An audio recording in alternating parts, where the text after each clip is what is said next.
Hello everyone and welcome to the STPL Christmas Cup. Unfortunately, it looks like Rapid may have either fallen asleep or something, but nevertheless, we'll be good. I'll be here to bring you guys some new stuff. You can see I've changed the production a little bit, so it does look a little bit different to how it may have looked yesterday, and hopefully a little bit more festive.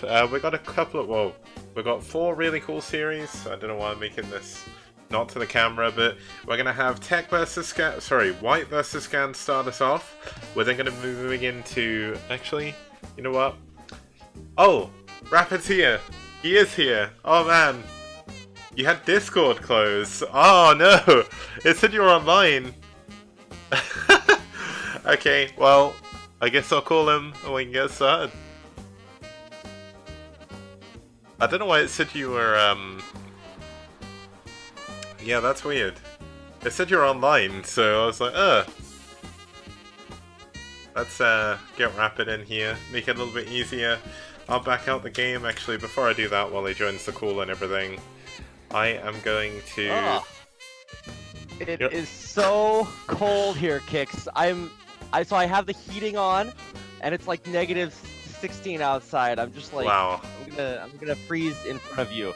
Also, what did you think? You thought like, oh well, I can see he's online, but maybe he just doesn't want to talk to me today. What if we're not friends anymore? It was, well, I just thought, oh, I guess you fell asleep or something, because I mean it is 5 AM, so I'd kind of believe that'd be possible. I fell asleep, but I'm moving the mouse just enough to not get the idle notification. I was like, okay, it must be bugged. I don't know. Like, it was so weird. I was like, okay, so he's online, but he's not here. So I guess it's bugged. Oh well, okay, it's not too bad. Our friendship is not bugged. We didn't bug a Christmas miracle. I'm here, and I guess you're hosting the game. I am, but I'm gonna back out, and then I'm gonna host it again because I jumped into the game to sort the overlay. But I don't know if you've seen, I've got like all new graphics now, so it looks a little bit better. I noticed like we've got the Christmassy snow, and you replaced the logo, and it says Christmas Cup. This is like orders of magnitude better than yesterday. Yesterday. So I think yesterday is an acceptable sacrifice because today will be so good. Yeah, we've actually got some really cool series. By the way, I'm hosting the first replay. Now I can actually show you all I had to do is look for the only game on whiteout. I'm like, okay, well, nobody else would deliberately play. It's like, hey man, looking for 1v1 B+ whiteout. I don't know if you're gonna find a game there, my man. I actually really want to play this guy on this map, but I need to download the latest version. Why is the speed on the replay set to slowest, Kix? It's not. It is. What? It definitely isn't. Okay, I'm looking on use map settings, and it says size 128 by 128, speed slowest. It says fastest for me, I don't know.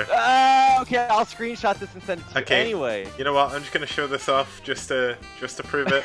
Gonna load the game fastest, right there. Kix, okay, I'm showing you what's on my screen, my dude. Anyway. Maybe that's set by your game speed in the settings. Oh. Maybe it's set by the speed of your brain, Kix. Well, if my speed of my brain yesterday, that was definitely slowest, but today it's fastest. It's better. Okay, alright, we've upgraded. We have now, just to quickly have a look at what the map is going to be first. We're going to have Whiteout. This is one of the new ASL Season 7 maps. 3 players. Kind of cool mechanics that we can show off when we get into the game. We're going to be starting off with our final round of 16 match. This is going to decide who's going to go on to face TerrOr in the round of 8 later on today. And it's going to be DM's White versus Soul Scan. Oh my god. Okay, well, you know, White, he advanced by beating Yaj in the first round. Age. And it's like, congratulations. Alright, sick. Oh, Age, yeah. Wait, who did I say? Yaj. Oh. Yes, Age. That other 3-letter name. Actually, it's 4 letters. Never mind, I don't know what I'm talking about. And it's like, congratulations, your reward is you have to play Scan. Yeah. Sick. Okay, well, it's gonna be rough. Yeah, there was a lot of players. Well, there was 21 players who signed up to this, but the bracket of how skilled the players were that signed up is pretty high. Like, most of Seoul signed up, so it's there's a lot of Seoul in the round of 8 already. Can Scan make it another guy? Have to find out. TerrOr's waiting for him or White, so I guess it's not good to keep YSC's waiting, the replays are waiting. But let's actually head into the game, and let's get started with our first game today.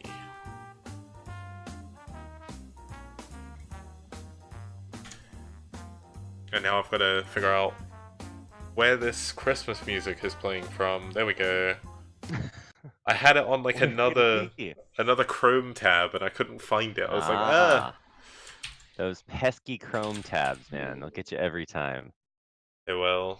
And starting us off here in the top right-hand position of Whiteout here. That's the wrong button, Rapid, but close. It's gonna be. It's gonna be. It's gonna be DM's White. It's like there's no latency between us. Kix, what are you talking about? I live next door to you. In Koreatown, it's just one street over.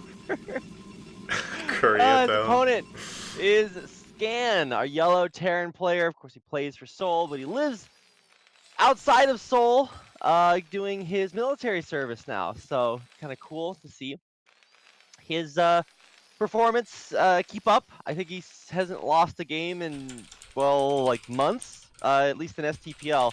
Super good player. Really excited that we can still watch him cast. He's casting now. Or play.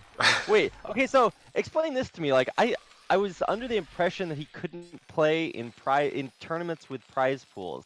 But I don't know. I thought it was...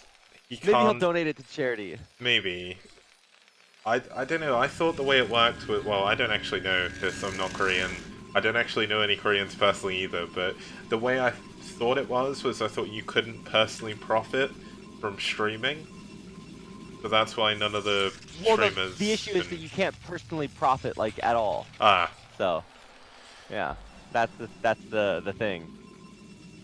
Well... Hopefully, Scan. Well, if Scan does win, hopefully I'm not helping him break the law because that would be very awkward. Then they'll really throw you in jail, Kix. Yeah. Wait, would they throw me in jail or Scan? Dude, you're in the UK. You never know. No. I'm in Koreatown. You're not. Oh yeah, that's true. Debatable. Okay, so we're only talking about stuff because nothing's actually happening here.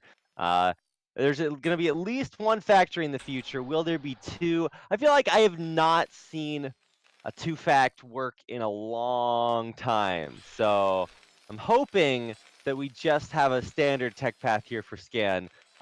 Because actually I love watching Scan's games because you can take any Scan replay and just learn the build from it. Because it's nothing like super ultra like double black diamond difficult.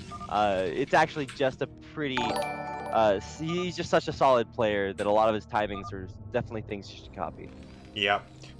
Scan, I mean, his macro is pretty good. White is playing pretty standard so far as well. Looks like Scan was wondering where their clan's from. Scan obviously fluent in English, so that helps in a lot of cases. He's also a really friendly guy, so I'm looking He's fluent in English until we get to like 4-syllable words, and then I have to help out. And then he's like, dude, you don't know like one syllable.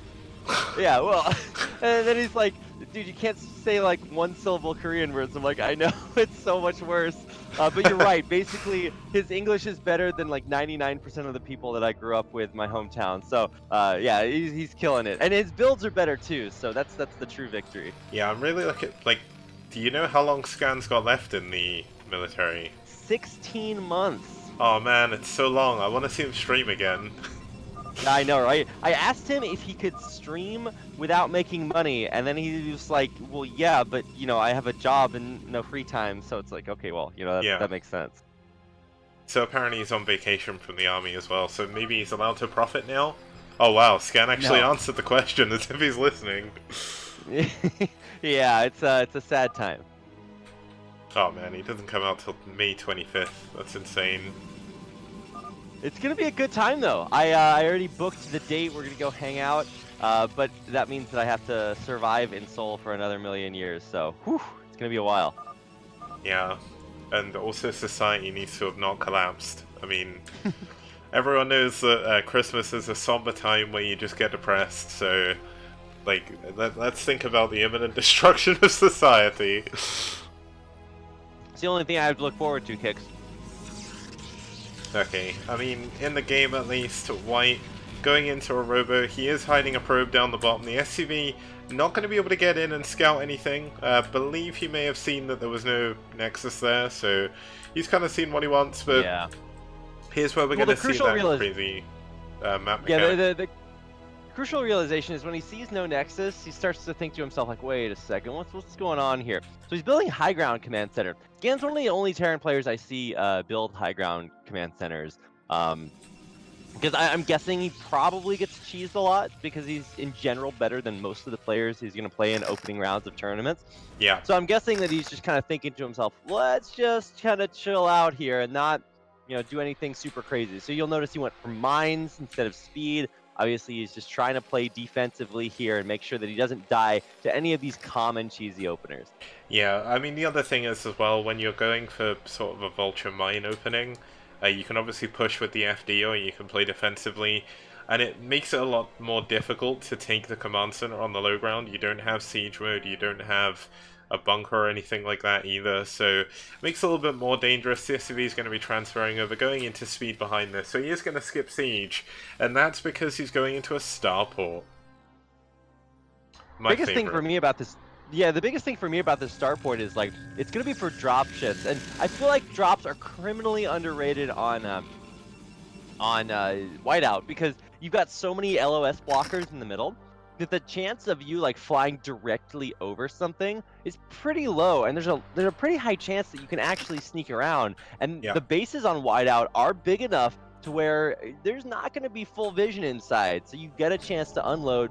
And then you can, like, you know, stim in, run your vultures in. It can be really, really potent. Now, this unfortunately comes right at the timing when there's going to be a Reaver popping out. So in general, Scarabs are pretty good at chasing vultures down. They are, and also the Observer going to be a lot later. The Reaver and the Shuttle coming out first, so that means this drop is going to go completely unscouted.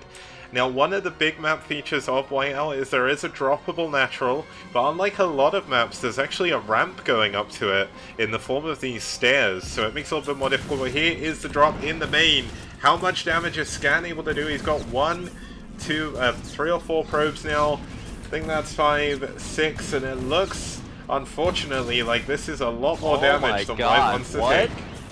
Okay, well, he does get a 2-for with the Reaver, but whoa, how does that work? I don't know. Well, he's gonna redrop 1 vulture in. I think this is maybe not going to be quite as successful because now there is a bunch of Dragoons there just to meet it, but it's still gonna get in for kills. It is. Oh my God, 1 kill already, 2 kills. Vultures are so fast. It's weird. Like, I watch people like Scan play, I watch people like Shiny play. And I'm like, why can't my vultures do that? They just seem to die. Your vultures just don't do that. Like, your vulture drivers are, like, hungover. Yeah, I don't know where they've been. And they've also, like, not got the, like, titanium plating that Scan's vultures have. They, like, die to a single Dragoon shot. And it's like, how? Why?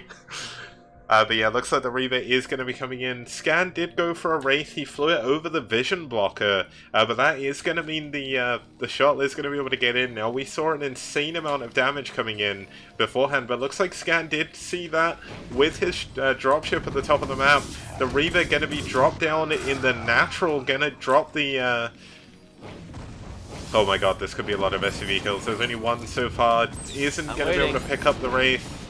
Oh, that could have been tragic, but instead it's just really really good cleanup there by Scan. Wow, you know, you always see players panic, and I do this too. I see a Reaver get dropped in my mineral line. What's the first thing you do? You pull your boys. SUVs, yeah. But that can be a really bad decision in a lot of times because it makes them clump up. So Scan just chills out. He doesn't even touch his SCVs. He's like, look, I got what I need. Wraith to kill the shuttle, tanks to kill the Reaver, and he's good. He kills like I'm trying to add up the resources there, but it's a lot for not a lot. So a really good defense there by Scan. Yeah, now it looks like White could be making the same mistake we saw one of the players yesterday making, expanding towards his Terran opponent. Now there are some bases that are really far away. There's actually a base just up here behind all the vision blockers.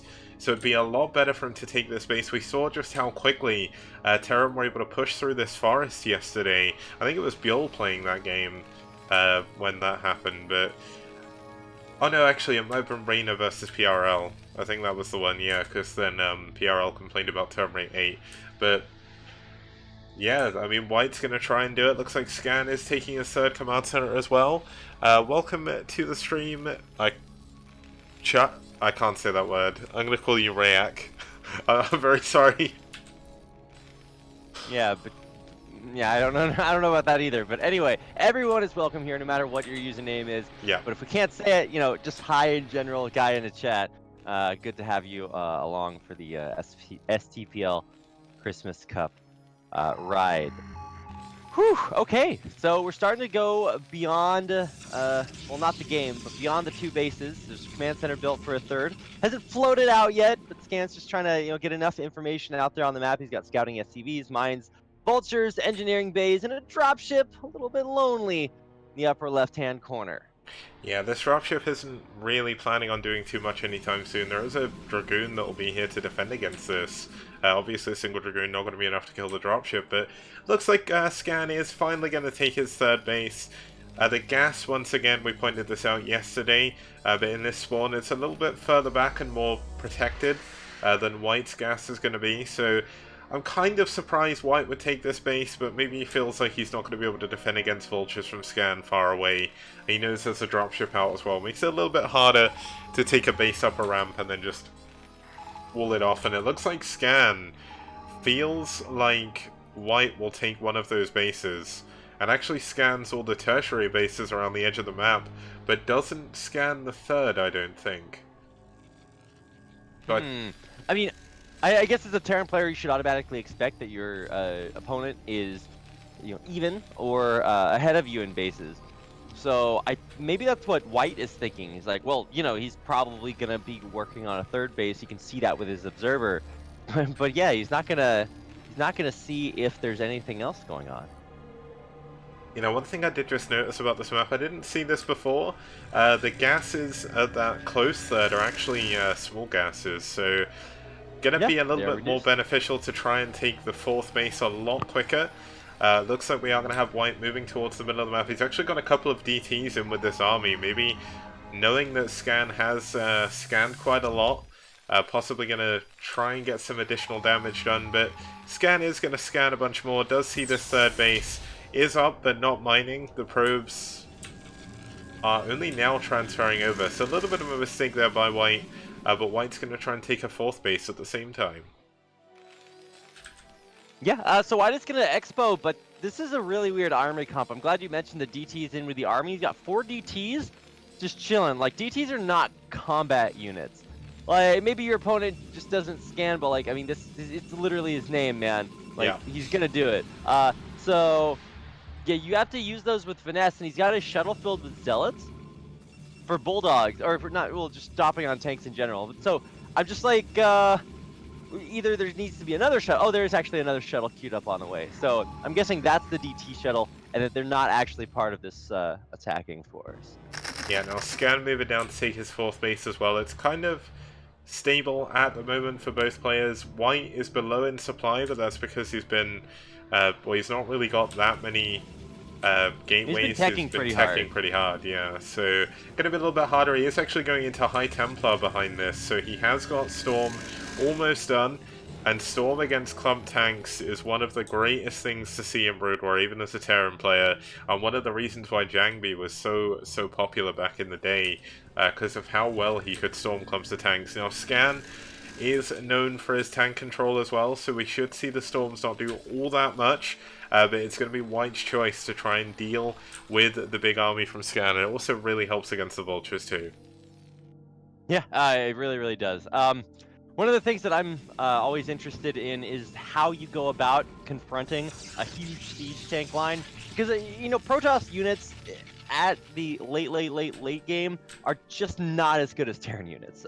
So you have to make up that deficit by being better with your engagement. So let's see what this looks like. We got a shuttle moving forward and moving backward. Okay. Well, the vultures are going to chase very quickly, so you always have to make sure as a Terran player you don't leave your tanks behind. So he's kind of stuttering the vulture movement just to make sure that the tanks can keep up. And here we go. This is a big move. We got shuttles coming in. He actually had the wrong shuttle moving in. We're going to start to drop some zealots in there. Oh, that's not good. I don't actually think he did drop any of them, so that is not the way this is supposed to look. The scan push, even against the storms, are going to be insane. Yeah, good D-Matrix, but too much from Scan. Not enough there for White. Not really...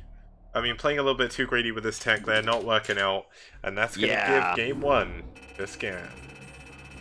Indeed it is, Kicks. That is par for the course. You're going to see games that look like that a lot with Scan. It's just very methodical. He builds it up. He's like, wait, you're going to let me take a third base?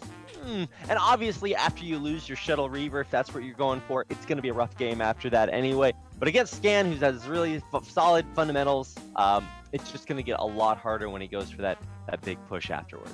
Yeah, it is. Now, we're going to load up the next replay. It's going to be on Tau Cross, I believe it is the second map. So, yeah, it was from yesterday. So that's going to be loading in just a second. I see there's a few more people joining the stream. I noticed there's maybe not as many people as there has been in the past, but it's all good. Hopefully the people that are here are enjoying the stream. Obviously, this is a little bit more of a off-site tournament to give the players a little bit more of a Christmas bonus, might we say, in their wait for round 4 starting up next year. Yeah. So this is Kix' little Christmas present to the StarCraft community.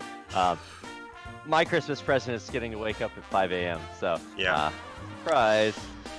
No, but it's actually great to see kind of these new little tournaments popping up here and there. Obviously, there's like huge, gigantic tournaments, so if those are more your thing, then you can go check those out. But I do think that there's a place for tournaments in between everything to kind of keep things going, even during some of the months where there is downtime. Yeah, now the second replay is not loaded up, but it's open, so hopefully you'll be able to jump in. I'm going to quickly show off what map we're going to be heading into.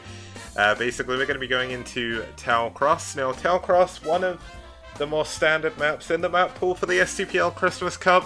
One of the oldest maps in the map pool as well. I think it is, in fact, the oldest. From 2006 was when this first saw play. More recently, it was used in ladder. So you may have seen this quite often. Really cool macro map. 3 corners, 3 players, not really corners. 1 top right, 1 bottom middle, and 1 top left is going to be your spawns here. Really easy to defend natural.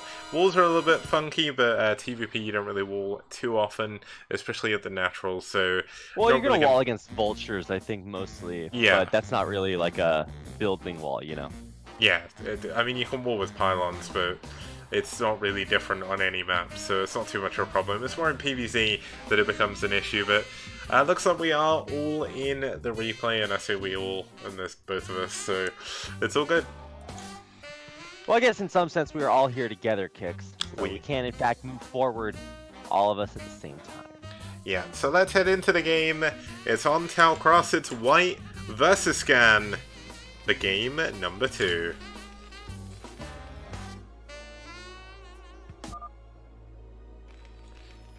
Now, starting us off here in the middle left side of your screen, we do have the Orange Terran fighting for Soul, and himself in this tournament. It's Scan.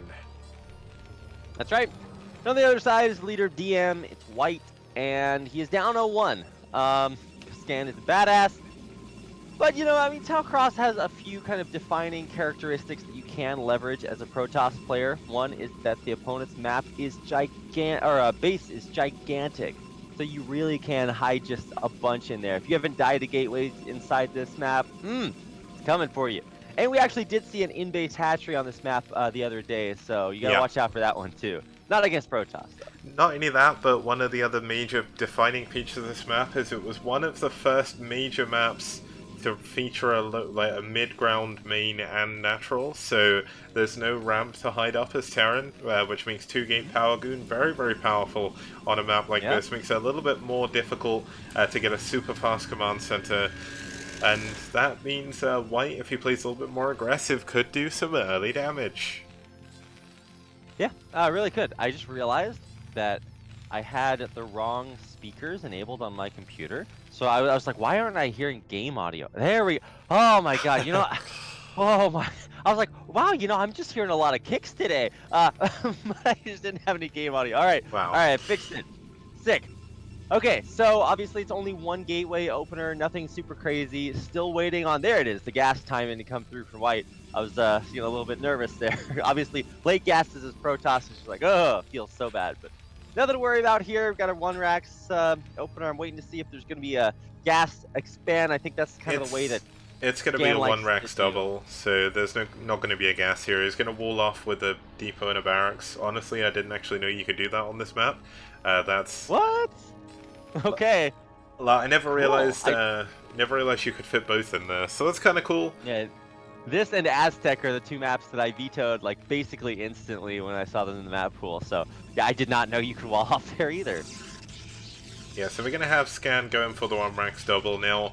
It's a little bit more dangerous to do on this map, but with this barracks wall, it's a lot harder to die to sort of 2-gate Zealot, which is one of the biggest openings on this map. Scan going to scout in the wrong direction for now, but White looks like he's going to be setting up to either do a little bit of a 1-base tech play. He's still not pulled out of gas or anything like that, so could see Reavers from him again. Well, I hope it goes better than last time. Honestly, there's a lot of potential for his Reaver drop, but at the very least, I don't think there's any way that that drop could have gotten out of there. So he would have had to just deal critical damage. When you put yourself in that position as a player, it's a little bit coin flippy, because you're saying, well, based on the outcome of this one moment, I win or lose the game. And I feel like if you're a good if you're the best player, then you don't allow those moments into your game, because it is so volatile. And you'd rather have a lot of moments where you can get a little advantage than a few moments where you can get a lot of an advantage. So it depends on the kind of player you are. That's why Brood War is such a cool game, is that you get a chance to express yourself and the kind of person you are. If you're willing to take those risks, you can certainly benefit from them a lot. First Dragoon was out, SCV bypassed it, and is going to get into the main and see the second gateway coming up, and range spinning on the core. Yeah, now, White didn't actually opt to probe scout this game at all, so he doesn't know where his opponent is. He's going to be sending his Dragoon in the wrong direction. That's going to mean that with this bunker, he's going to be perfectly safe. There's not really going to be anything too much that White can do to Scan now. There is going to be 2-gate Power Goon coming up behind this. We should see a 28 Nexus possibly coming up with this as well. He is saving his money. No, he's actually going to go in to a extra pylon, a couple of extra Dragoons, and gonna take a 3rd gateway as well. Wow, okay, so he is really going up here. Silly kicks. Nexuses are for kids. He's not gonna have one of those for a little bit. Still pumping Dragoons over and over again. But, you know, it's not that this is late, it's that it's been scouted. And so, you know not to do anything like, you know, skip siege or something like that. You're going to need to hold on here. There's 4 Marines in there, so he's going to have to wait a little bit. It's just going to be able to be a little bit annoying here. Yeah, now he's going to be forced to repair. His tank is actually going to be very, very late. He's only just now got his machine shop finished, and he is going to be going into siege mode, but this is going to make it very, very annoying. There's going to be 3 Dragoons coming at him at a time. The dance you have to do here as Terran is you need 1 SCV per Dragoon, but obviously as the Dragoon numbers ramp up, it gets very, very dangerous. Wow. Yeah, it sure does, and especially because they're going to be coming 3 at a time here. 1, 2, 3. Actually, only 2 of those are synced up in production cycles. But anyway, he's got 3 at a time reinforcing. And obviously, once you get to, like, you know, say 8, I think is the magic number. Tanks behind aren't going to be as safe. He's actually preemptively pulling extra SCVs to put around the bunker. Yeah, Scan's really, really used to dealing with this. As you know, it might seem scary. The first time you deal with this, you're going to be panicking. You're like, oh my god, he's trying to kill me. He's trying to kill me. Oh my god, he's trying to go into the... Wow. Wait, why is he diving with 5 Dragoons? Like, you can't, that's not how Dragoons work. Oh no, he's gonna actually lose a Dragoon. Whoa! Wow. Got one of those Dragoons out at 4 HP and the other one at 30. Yeah, I think he was trying to move in to get the tank, but the pull of Scan on those SCVs did block the Dragoons for just a second. Oh my god, so good. I mean, trading one Dragoon for that isn't very much worth it. He is actually going to go into 3-gate Zealot production now, so, I mean, if your Dragoons aren't going to work, how about adding on some Zealots to jump on, try and dive on top of the tanks. I mean, back in his base, Scan isn't going for anything like a starport this time, actually just going straight up to 4 factories. And the Nexus is only just now coming up. But wait. Yeah, it's a little bit later than a 28 Nexus, yeah, for sure. Honestly, you know, the contain is great. This is a little bit excessive for a contain.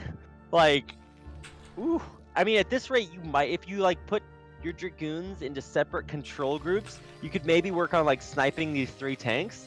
And that's that move that not even Scan would predict, right? Yeah. Like, no Protoss is crazy enough to bulldoze Zealots in, tank the tank shots, run in with 12 Dragoons, and how many is that? 1, 2, 3, 4, 5, 6, 7, 8, 9, 10 Dragoons and 3 Zealots. He's gonna go for it though. I really think there's an opportunity here if he can focus fire those tanks. He's going for the bunker instead. He will kill it off and all the Marines inside, but that's quite a few tanks with another round of production coming in. So much blue goo coming in, so many tanks left alive, and GG! Scan takes down White to secure his place in the round of 8. Ooh, buddy! Wow, you know, I feel like if he had maybe gone for the tanks first instead of the bunker, but I mean, at that point, you're like, you're really going for it. That's the only thing you have to work out for, or to look forward to. Yeah. Yeah. Whew. Really, really rough end to that game, but I think Scan played that very, very solidly, and of course, he's one of the best players in the tournament anyway, so you should expect him to look really good until the later round. Yeah, now we're actually going to be heading into our first round of 8 match coming up next. It's going to be YSC versus Raynor, and it's going to be our first look at Holy World. Now, Raynor is a member of ByuL, Bolivian team. YSC, of course, Huro from Samsung Carney used to be an old practice partner. Didn't actually see any televised play, unfortunately, but he is making his mark on Modern Brood War in Korea and foreign tournaments at the moment. So really cool to see him doing pretty well. That's right. I haven't gotten a chance to see him play outside of Have At You, because he doesn't stream, which is kind of odd. I think he might actually start streaming. And if I missed his stream, then somebody can link it to me. But I'd love to watch more of this guy. He seems super talented. Definitely one of those players that, like, you know, Brood War is not like riding, like, you watch Yellow, you watch Gur, you watch these old school players come back and play, and it's just like, well, whew, you know, somehow Nada still has 550 APM, but he streams sometimes, so, you know, it's a little bit different. Either way, yeah, it takes a lot to be an old school player that comes back and is still competitive at a high level. So really looking forward to that. Not the least of which is that he's playing on Holy World. Yeah, no, this is going to be Holy World SE. This was a variant made to replace the original Holy World. Did get used in another tournament. It's a really cool map for ZVP because you may not be able to see it in the map image on screen, but basically there's a neutral command center in the middle of the map, and Queens can infest that. And you know, Queens and infested Terrans against Protoss, kind of insane. Against Terran they have their uses as well, but obviously we've not got any Zergs in this game, unfortunately. It's going to be a PvT once again. This is kind of a weird map for PvT. It's quite easy to take a natural expansion for both players. Obviously there's a little bit of advantage to the Protoss given the fact your natural is on the high ground. The gas is relatively easy to defend as well. But it's a big dark world out in the middle of the map with the It's a pentagram? I think it is, isn't it? Actually, pentagrams are when the tip of the point is facing downward. There's a lot of different words for that, but it depends on how deep you want to go into the mysticism there. But actually, you know, the biggest counter for this map would be if it were in Age of Empires 2. then you could research redemption and convert the neutral command center with a monk. That'd be Unfortunately, amazing. Dark Archons aren't as good at that as monks were 10,000 years ago. Yeah, so we're in the replay now, so we're going to head over to game number 1 between Raynor and YSC. It's a TVP on Holy World SE.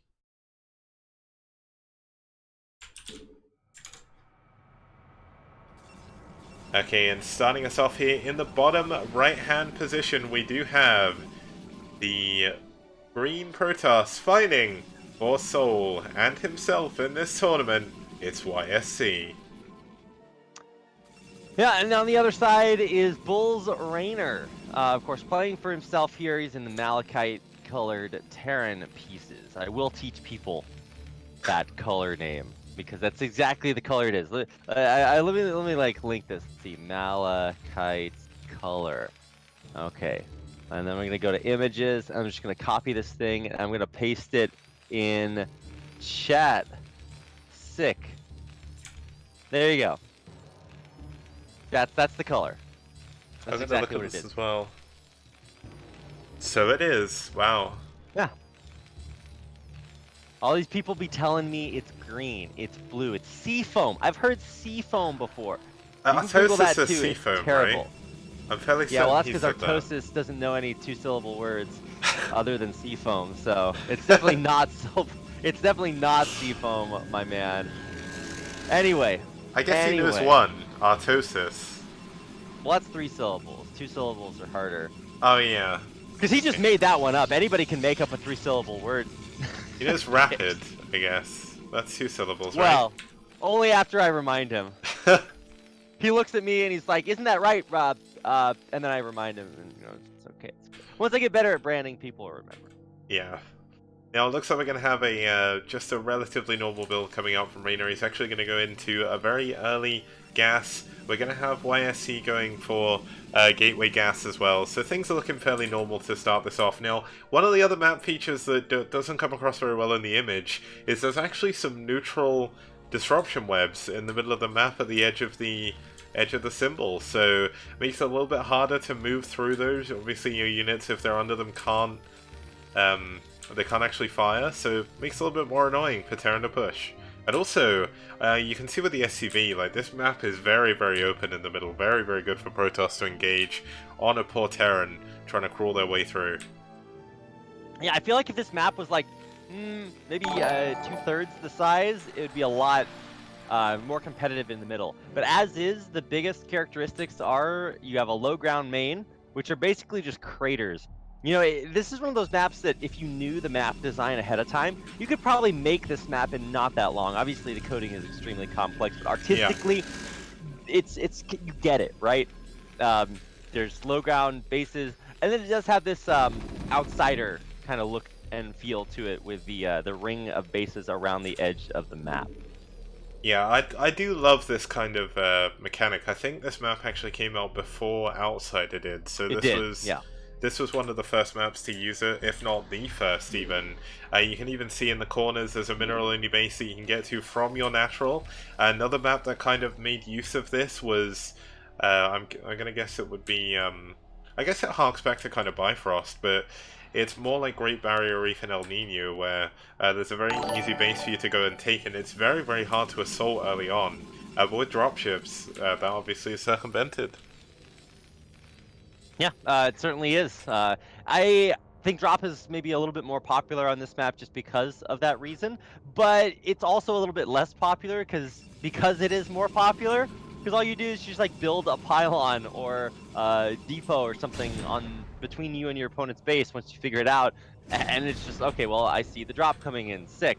Raynor gets the SCV in. Yeah, how does that work? Okay, sick. Well, obviously, information is power, but only to the powerful. And so, even if he does know exactly what's coming, which is this same basic opener that we saw in our last game, he still has to hold on against it, and there's still no bunker or anything, so obviously that might be a little bit more challenging. Yeah, it's also he's going to be pushing up onto the high ground. He is actually going for mines, though, I think. given the situation, this is the best choice he has. An FD push against kind of a 2-gate power goon isn't exactly the best build, but with good micro you can make it happen.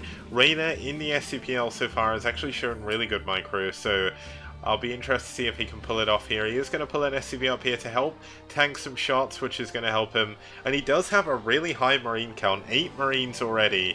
And that's going to be it for him. And he's finally starting his Vulture production. But oh man, the probe is actually going to sneak in behind this as the Marines and the tanks move in.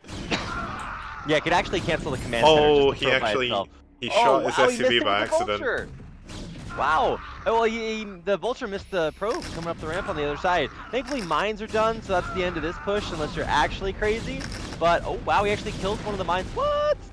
He's trying to hide the Vulture under the barracks, maybe, but... oh my god, he's going to do the stutter step micro. Oh my god. What a sick badass. No way he's going to be able to execute this. This is so insane to watch. Keep in mind, these guys are playing on opposite sides of the planet. To do this with latency is insane. Oh, no! He's actually just going to mind drag. Whoa! Oh, so that's sick. insane. YSC breaking through, using Raynor's mines against him, getting a little bit too complacent there with the mine placement. Great mine drag. And YSC has I don't actually think he has a single unit here to defend. The command center is going to go down. The barracks has gone down. And Raynor's going to pull some SCVs with this final tank. Can he make something happen? The Dragoons are actually going to get on top of the tank if this happens. If he loses this tank, he's going to lose the game. And GG! Damn. What am I watching here? Damn. You're watching some good StarCraft, man. That stutter step, he's doing that on like 200 ping or something, because Raynor's from South America, right? Yep, Bolivia. Oh, yeah. So I'm like, you have to be doing that, knowing the perfect timing, because you have to buffer the inputs so that they exit saying, okay, here's what the inputs would be if the mine is here. And then he tries it again. It's like, okay, here's the inputs for when the mine is here. And he's trying to do that on latency. What on earth? Like, when ByuL does that on LAN, it looks dope. And you're just like, well, he's one of the best players in the world. Yeah. But to try to wow, that's like, actually mines are supposed to... The way that, like, the balance of Brood War works is that you are supposed to have techniques at your disposal to, you know, wax on, wax off your opponent. If they do this, then you do this, and the game continues. But trying to do that mine micro breaks one of the rules that says you don't push through a minefield with Dragoons. And if you can do it, then you win the game, and that's exactly what we just saw. Yep, now we're going to be heading into our first game on El Nino today. This is actually going to be ByuL Raynor versus Seoul YSC again. This is a best of 3, game number 2. Now this is another map that's very similar to Outsider. It's got that kind of mineral-only sort of gas bases that you can expand to. Either you can jump over the minerals and get a better base, or you can kind of try and mine the minerals early on. But it's going to be really cool to see TVP on here. This was actually a really cool map when it was around in Pro League, as well as the 2009 to 10 ever on GameNet Star League as well, which is where it spawned from. So we've got the replay open, just going to load that up, but looking forward to getting into game number 2 here. Oh, I thought you had map stats up that whole time. It's just me looking off into the distance. But no, wait. I'm super excited to see it too. I thought I had them up as well. Nice. My bad. There we go. There's the map. Just in case you haven't seen it before, obviously get a quick look. You're going to see it a little bit closer as we are now in the game and ready to start with game number 2. It's ByuL Raynor versus Seoul's YSC. Yes, those two players on the map. It's like yes, here they are.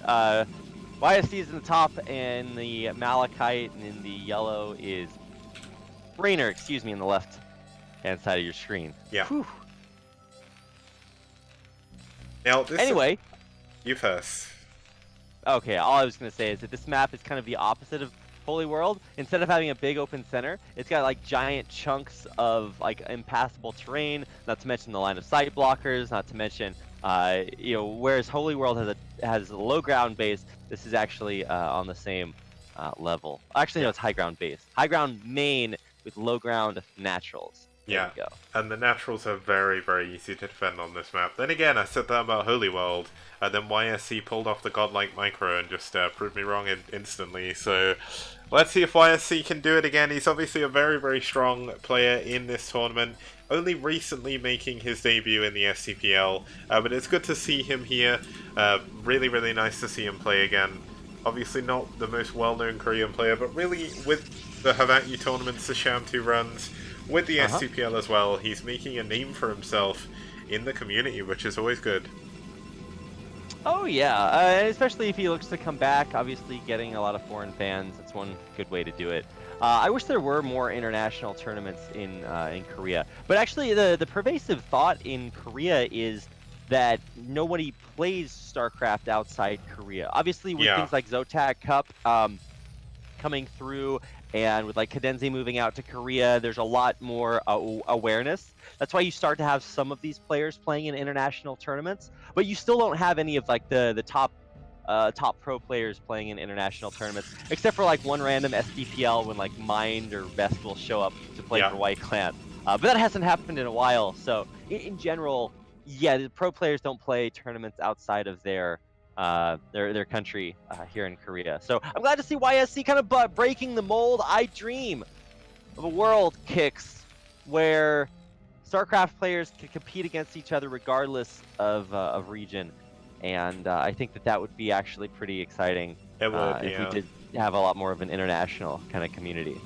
Well, that's one of the things that when I set the STPL up, I know a lot of people are like, you need to restrict it to foreigners, and I was like, no, I'm going to invite Korean clans as well if they want to join in. Obviously, Seoul is a South American Korean hybrid clan. They've got a lot of South American players, a lot of Korean players as well. Fuji using his admin role at the Hawaii clan or the Hawaii tournaments even, to grab all the Koreans. But it's been working out for them. I know that not so much recently, but I remember when I first sort of joined Seoul as a caster, players like Dandy were playing a little bit with Scan and stuff like that. So it'd be really nice to see more cooperation, and certainly as the STPL's gone on and more players have played against White Clan, the quality of games against White have got much better. In round 1, White Clan were pretty much unbeatable. They were sending the same players as they are now. Round 2, people started doing a little bit better. White did eventually win in the end of the playoffs, but round 3, and White Clan have a chance of not actually getting out of the group. They lost to both FBW and NAS. And things are looking a bit dicey for them getting into the playoffs in round 3. So the quality of play is definitely improved by sort of mixing the regions. At least that's how I view it, anyway. I agree. I always like to see that international competition. It's just so sick. Just talk about the games. Once again, nothing super crazy happening here. This is not the same Protoss build that we saw last time, because obviously there's a Nexus mixed in. So we're going to see that, and I'm excited to see what a longer game looks like here. And also I'm excited that there's only one factory instead of 2. That's always breathes a fresh sigh of relief. Yeah, no, I mean, YSC's got his first Dragoon at the front. We see that Raynor has not actually opted to go for a lot of Marines this time. Only going to go for 2, going to go for Siege. Well, Mines behind this, but Mines in this position aren't exactly the strongest. This could actually be Siege mode. Siege mode should be finished by now. And it looks like he is going to sit on the high ground at least, going to push this first Dragoon away. Trouble is, he hasn't really got the biggest scout at the moment, so he doesn't really know what's going on behind this. Yeah, I guess he doesn't. I was waiting for him to find a way to get out, but I guess that Dragoon's going to stop it. So, sick. The only thing to... excuse me, I'm a little bit sick. The only thing to work out for Raynor is how many goons are going to be coming behind this. And I think when you just see one kind of poking like that, probably don't think there's too many more after. Yeah, now there is going to be mines coming up again. Now, Raynor did go up to 4 Marines in the end. This is just going to be to move out and take his expansion. He's going to be feeling a little bit better about this, knowing that there isn't sort of 6 Dragoons outside of his base already to kill all his mines.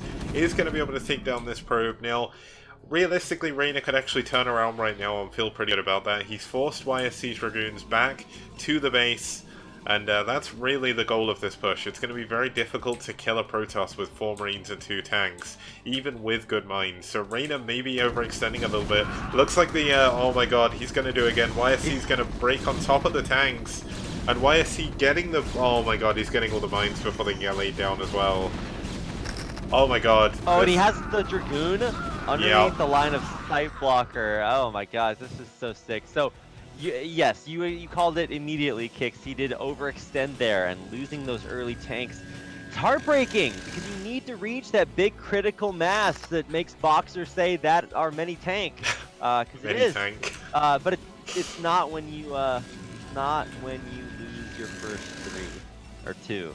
Yeah, it really does put you so far behind in terms of pushing, and as a new, like when I first started, even now, it's kind of hard to really understand how or why, but obviously in TVP, you're incrementally building up your tank count.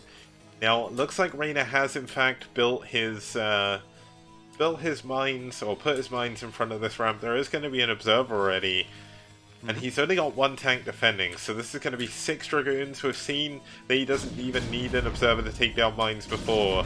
He's going to use it this time, but there's 8 Dragoons out in the middle of the map, and just 1 tank is going to make this very hard to hold on to. He is going to build a command center to try and wall this off, but this command center is actually going to go down. He needs to cancel that, and does, so he gets his money back. But this does obviously leave the Dragoons with the ability to move up. Oh my god, that's actually not Ty at the bomb. He's going to get down on top of the only defending tank. There is 1 more tank on the high ground. But YSC once again pushing in with a really high Dragoon count, doing a lot of damage. Yeah, and this is a big difference that you see between Protoss players. It's how deep you go against the tank line. Tanks are scary, but they have very low DPS. So as long as you can like get in, only tank the right number of tank shots, get back out again, you're gonna be fine. And now that he's doubling the Dragoon count at the front, ooh, Kicks. I think we might be about to witness the beginning of the end.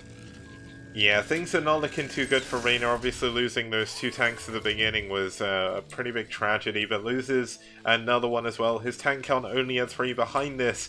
YSC is taking that mineral-only base behind his natural. Obviously this is open for Raynor as well if he wants to, given the fact he mined out the smaller minerals, but I mean, things aren't looking too good for him. He is going to be going into +1 attack eventually. It's actually not started as of yet. Going into this 3rd command center. And I mean, YSC is going up to Arbiter Tribunal, so things are getting a little bit more dangerous for Raynor as time goes on. What are we looking for here? What is Raynor's plan? Okay, obviously taking out the Observer would be great. Oh, you're kidding me. Stop it. 1 HP, 1 shield. And Observer. it's also just out of the range of that missile turret somehow, the one that was built. That's kind of insane that YSC knew he could leave it there. You disgust me. Ah, Protoss players, SMH. Anyway, going up to 6 gates behind this and really starting to power up. Got an Arbiter Tribunal on the way, and he's going to be going 3-base Arbiter. Raynor looks like he's about to try to push out here, Kicks. I don't know. Yeah, he wants to move out and try and secure this mineral-only base. Unfortunately, there's no gas there for him. But he does have a decent number of tanks now. The Dragoons are going to have to be a little bit more careful. Unfortunately, there's no mines out the front to really help defend against this. Now, he does have to be careful as well. YSC has shown he's very willing to actually send a Dragoon in to suicide. Another Observer try and get into the base does go down. But yeah, Shuttle just now coming out though, so he's actually going to start getting ready for a Bulldog. And I think this is, you know, it's not like the tanks are clumped up. To Raynor's credit, they are actually pretty spread out, but the problem is going to come when it's you get your tanks one-shot by this number of Dragoons, because that's 4 volleys and you have no tanks anymore. Yeah, now here we go. Looks like the Dragoons are going to move in. There's no tanks in range to defend this command center, unfortunately. The barracks is going to go down. That's no more factories for him. The scanner is going to go down as well. It looks like he is going to try and edge his way down with his tanks. No vultures are remaining to sit in front of this. The turret is actually being targeted down. This should kind of give him the idea that there could be a Bulldog. Dropping on top of the tanks, the Zealots, Dragoons moving forward to fire. Many tanks coming down. The Zealots are on the high ground. What? How'd they get all the way up there? Yeah. Who's gonna do it? GG. YSC busts through Raynor's tank line and takes the game. He does. That's going to be the end of our second best of 3 for the day. Hello, Martial. Welcome once again back to the STPL Christmas Cup. We're going to be loading up our 3rd series in just a second. I'm just going to quickly remind myself of who is going to be playing in it. It's going to be eOnzErG versus ByuL. So this should be an insane set. Ooh. Yeah, can't wait for it. So I guess we'll be right back. Yep, we'll be back after this short break. See you guys very soon.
Hello guys, and welcome back to the STPL Christmas Cup. My name is Kix. Joining me is Rapid, and he just waved when he was a bar on the screen. He's back again.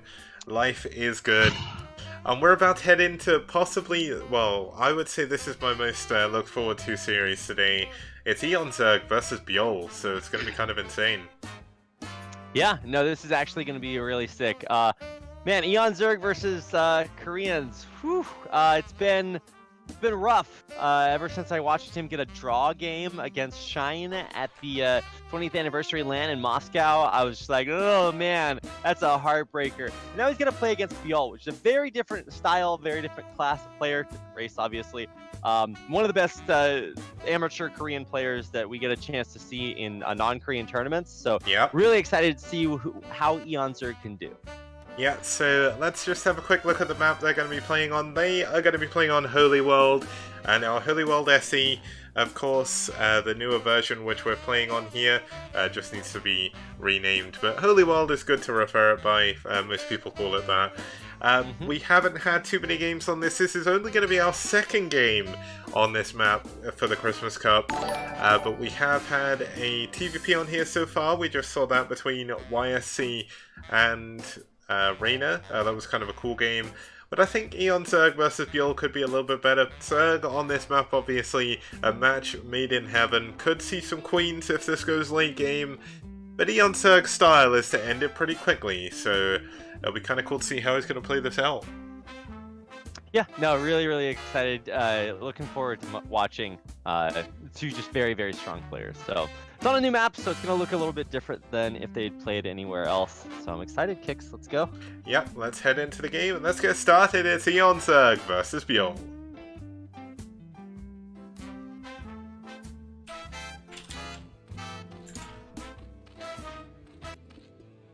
And starting us off here in the bottom right-hand position, we do have the orange Zerg fighting for himself here in the STPL Christmas Cup. It's gonna be eOnzErG.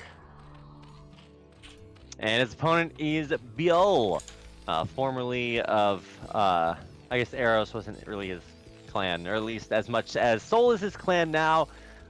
Man, Fuji is really good at like getting out there. It's like, oh, you're a new player. You play StarCraft. Do you want to be on Seoul? But honestly, it is just really sick players. So exciting to see him play here. eOnzErG, I can never keep up with which team he is on, but I'm just gonna say Naz because that's his tag, and it's gonna be really exciting to watch this. Honestly, ZVT, the iconic StarCraft matchup, but what makes it so much more iconic is when good players play each other.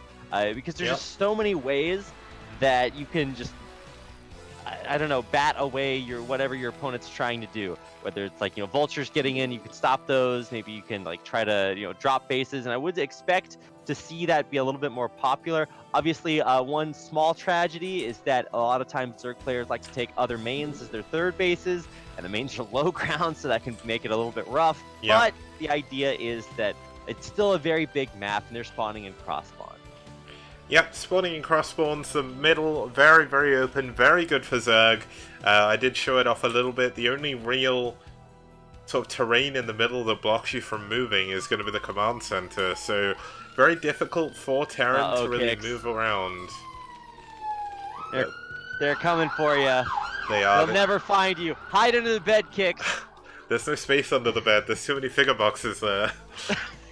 Kix, you don't need the boxes. Just keep the figures. The boxes don't do anything. But how do I move? Oh my god! You put them in a box, like one big box, all of them together. Think of it as like an anime figure orgy. Then they get damaged, man. It's not worth it. Is it though? I feel like it's worth it. just bully Kix about his hobbies. Yeah. When really we all play StarCraft and we all get bullied about our hobby all the time anyway. Man, the number of times I love when I go to big conventions where people don't know about esports. And they're like, so what do you do? I'm like, well, and so the 14th time I explain what esports is, man. So I don't. You don't have to defend yourself here, Kix. We're all friends.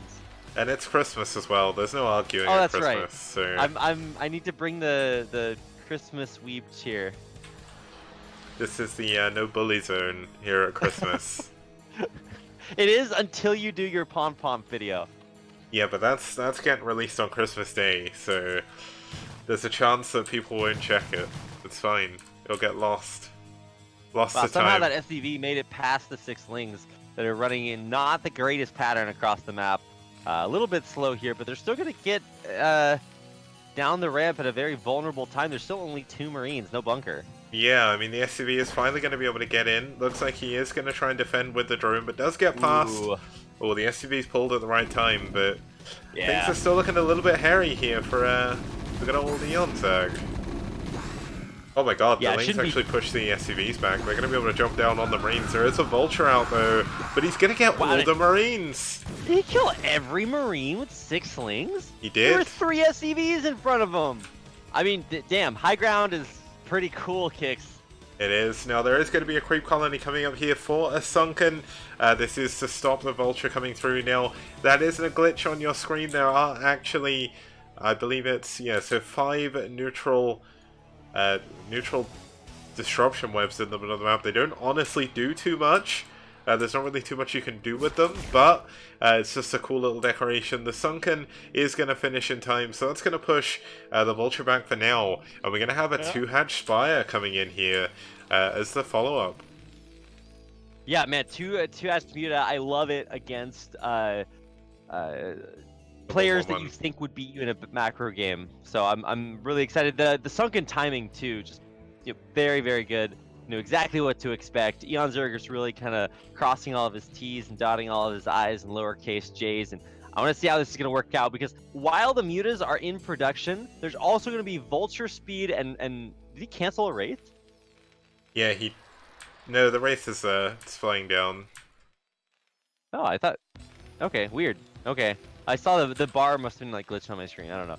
I saw it like halfway done and then all of a sudden it was canceled. But anyway, it's heading across the map to maybe pick on some Overlords, and obviously this is going to hit before there is any anti-air. Yeah, and the big problem is as well, if Vulture speed finishes, which it will, if eOnzErG is unable to defend his ramp, the Vultures are going to get in, and speed Vultures in your main, that's not a good thing to happen as a Zerg. Now, eOnzErG is actually sending one of his Overlords to its death, unfortunately. The second one likely going to go down as well, and this is going to supply block him. Well, he's supply blocked already, but this is a big deal. Getting two Overlords is not what you'd normally see. Now, the Scourge do connect with the Wraith, but here we go. The Vulture's going to try and move in.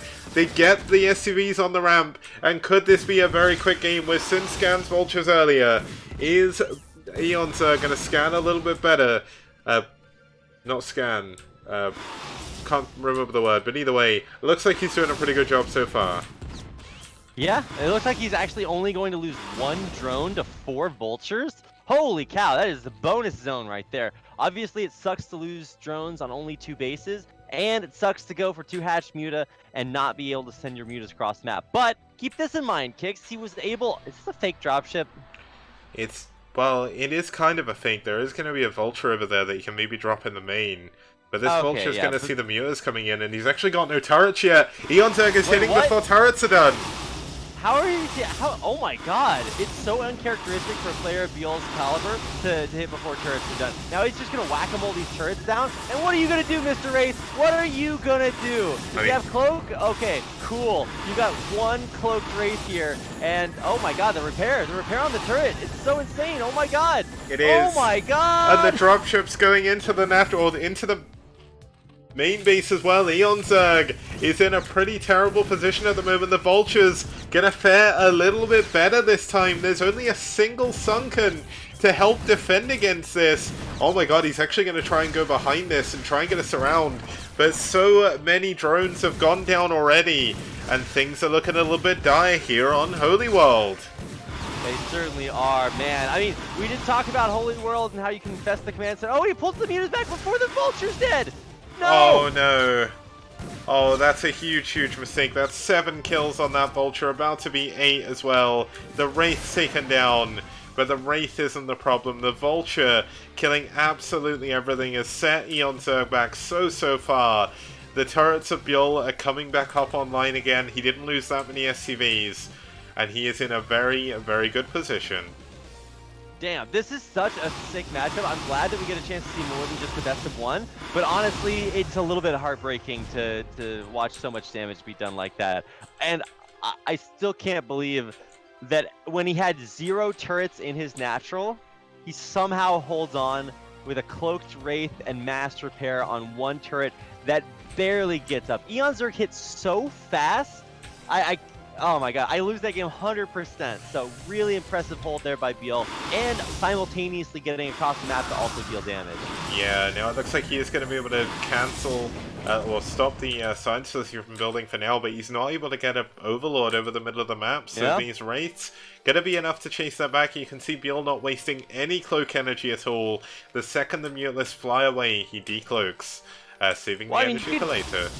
Yeah, you can kind of punish players who try to do that by forcing them to recloak again. That's exactly what he's going to try to do. So he forces the recloak and then just runs away. Obviously, you know, Wraith energy is something you're totally willing to sacrifice to buy time to get turrets up. But the Mutas just didn't do anything. And so there's the attempt at going for, you know, 2-hatch Hydras after this. But, like, I don't know. It's going to be a little bit rough. And especially if these Mutas all die.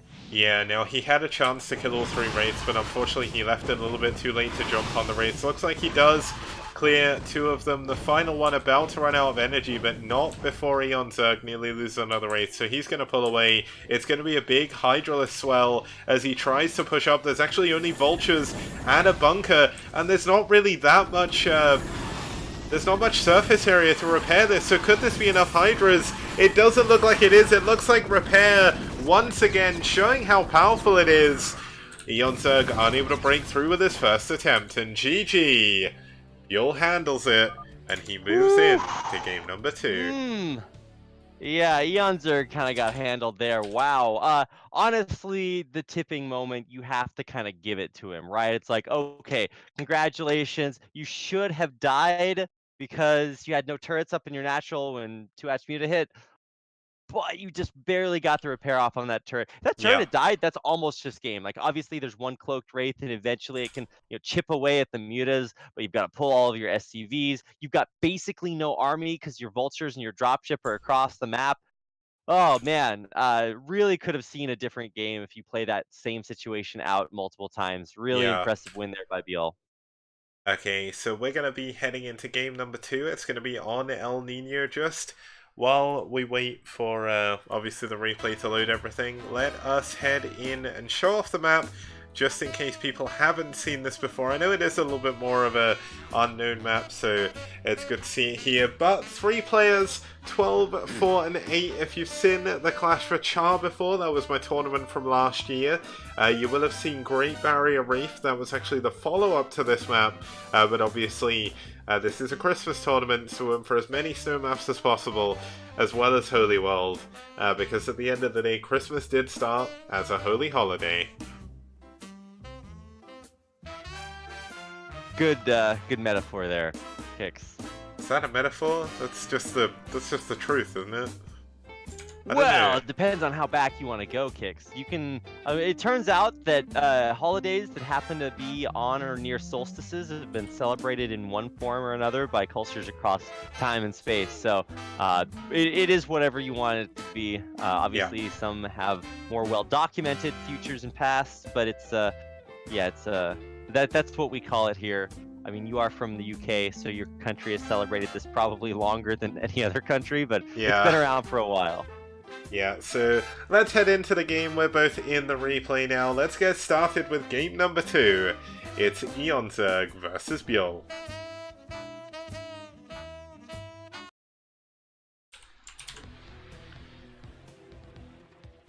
And starting us off here in the top middle of your screen, we do have the Malachite Protoss fighting for himself under the moniker of Soul. It's going to be YSC.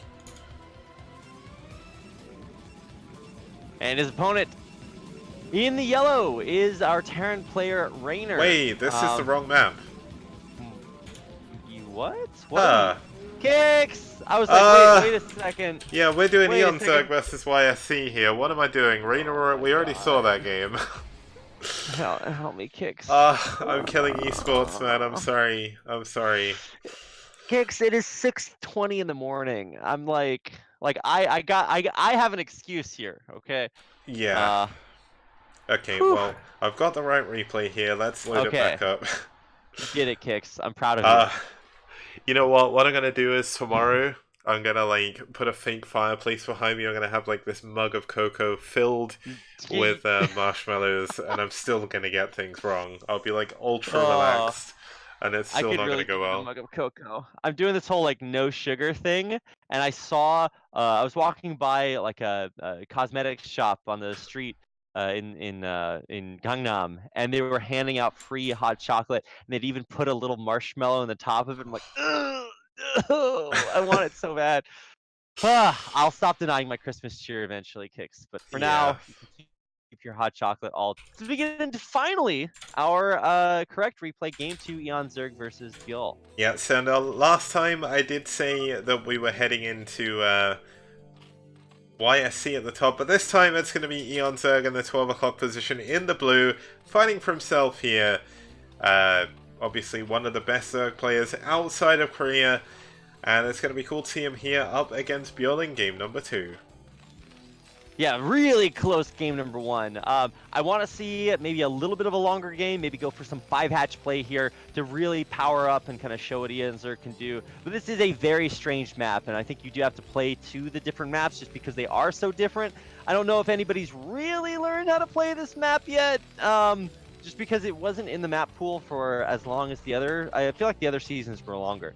And it should be noted that it's the trees on El Nino are not the same as the trees on Whiteout. Yeah, so this is a very, very different map. It is similar in the fact that it's kind of, well, Whiteout's not, El Nino is more similar to the other map we had in the pool.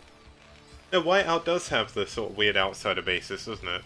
Or am I... It does, but well, I mean, they're different. All I'm trying to say is that if you see trees and you've been playing Whiteout or you've seen that new map, the trees in Whiteout are line of sight blockers. But the trees in El Nino, they do not block line of sight, but they do give you mischance as doodads. Now, the last time we saw El Nino, sorry, last time we saw Whiteout even, I'm fairly certain one of those trees actually did give cover, purely because we did see mischance on one of the Marines, so... Okay, it's a bit I haven't weird, actually looked too much into that. I thought somebody told me that the trees on Whiteout didn't give you mischance. Yeah, Freakling was saying that. The trees on Whiteout are coded as flying line of sight blockers, so you can get underneath them. But it's weird because I think that they also, I don't know how they do it. Those things took a lot of janky coding, I'm sure. Once Freakling kind of gets to the bottom of this, we'll figure it all out. Yeah, he was the person who was saying they're not line of sight blockers, but I think he means the one in the forest, because the trees, we just see ByuL walking past there, they're also on Whiteout as well. I think there's like a mix, so the ones in the actual line of sight blocking forest are not covered, but that doesn't matter for this map too much.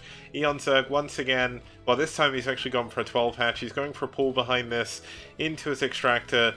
ByuL once again going for his patented 1-1-1. Very indicative of the current era of Brood War. I mean, it depends on which era you're looking for. Now, ByuL is going to do this 1-1-1 build.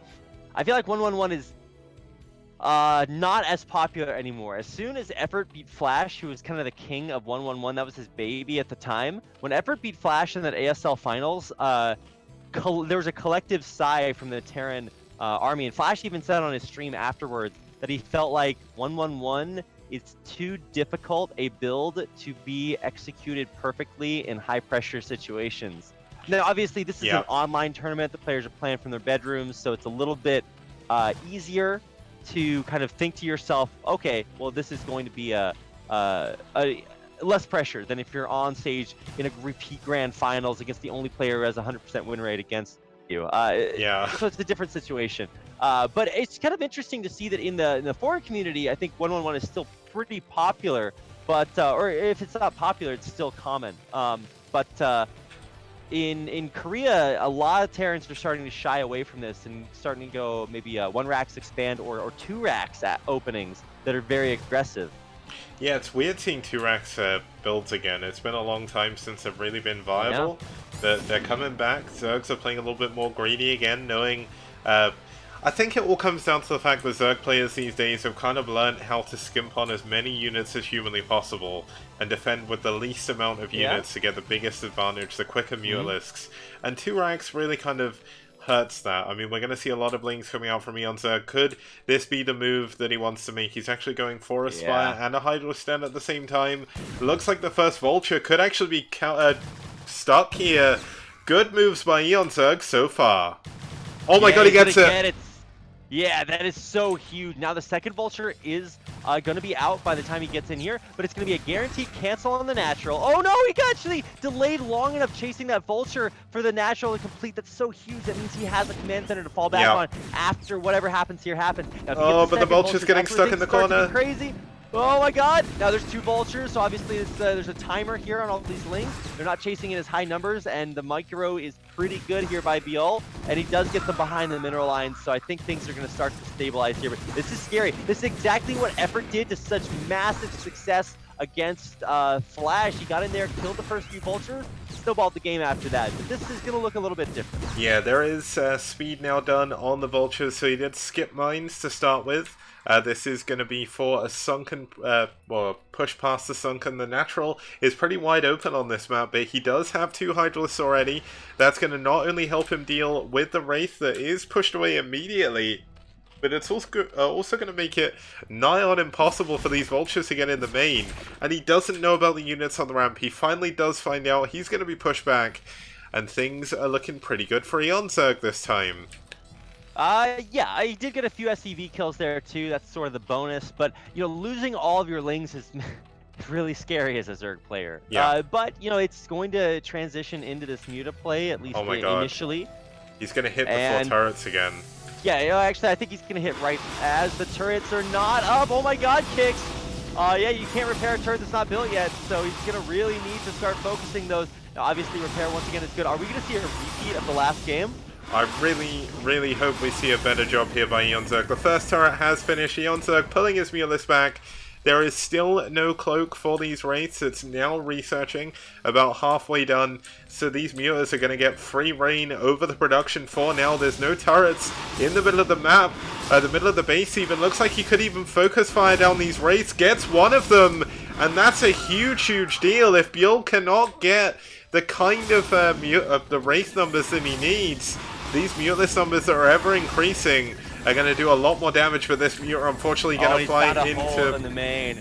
There's no turrets covering this area. He's pulled the SCVs, so he can't build turrets to protect his natural. He only has 1 Wraith, but now Cloak is finished. Oh, he's oh my god, he almost so killed the Wraith before Cloak had finished. And the trouble is... Oh my god, this is so sick. I don't know if you saw this, but eOnzErG actually rallied a Mutalisk over the top of the turrets and the bunker in the natural, so that went down as well. ByuL decloaks, eOnzErG turns around immediately. I think he heard it this time. He tried to push forward with some Hydras, did get taken out by the Vultures in the middle of the map, unfortunately, but it looks like eOnzErG's still trying to find damage where there's not much damage to be had. Well, he forces a recloak, so he knows that he's only got maybe 2 more of those left. But my problem is that he's saved all of his Mutas in the main. That's ridiculous. That's ludicrous. He has so many low, like, red HP Mutas.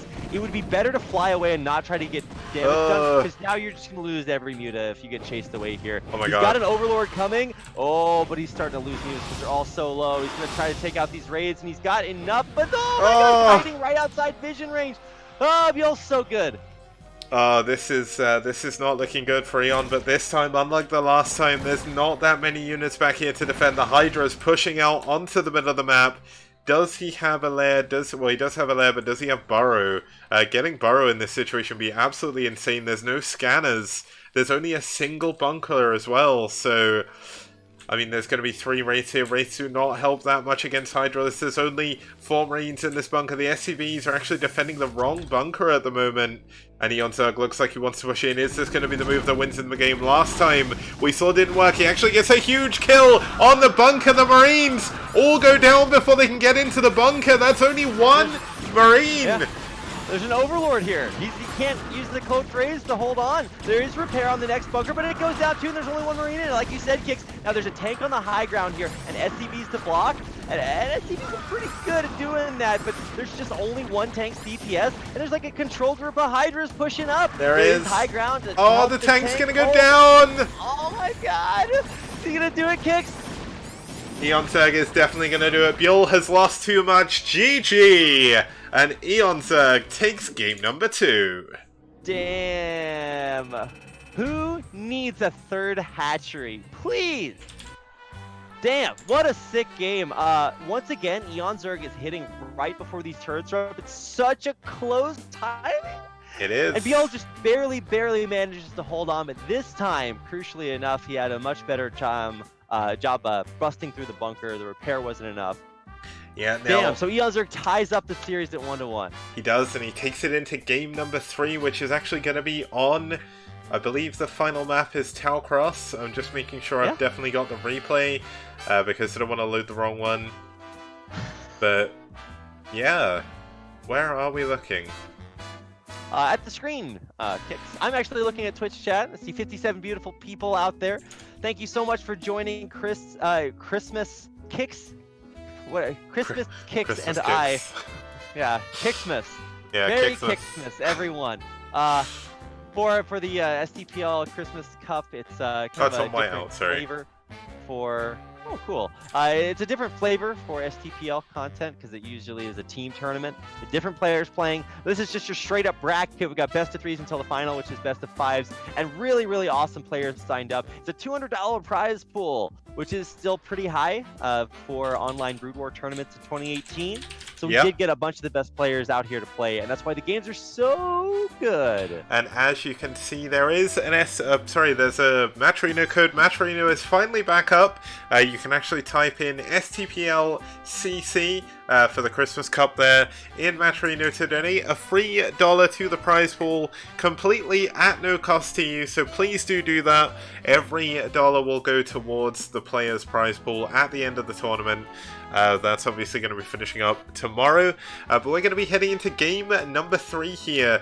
It's going to be between eOnzErG and ByuL once again, but unlike last time, it's actually going to be on Whiteout. Now, Whiteout, a really cool map, one of the newer maps from Africa TV Star League Season 7, not started up yet, should be starting in January, as far as I believe.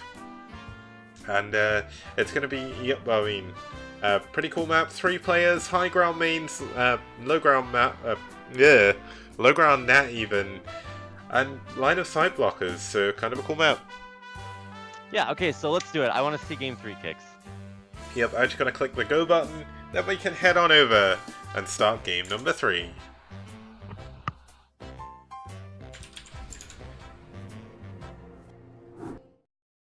Now let's hope I hide the progress bar. There we go.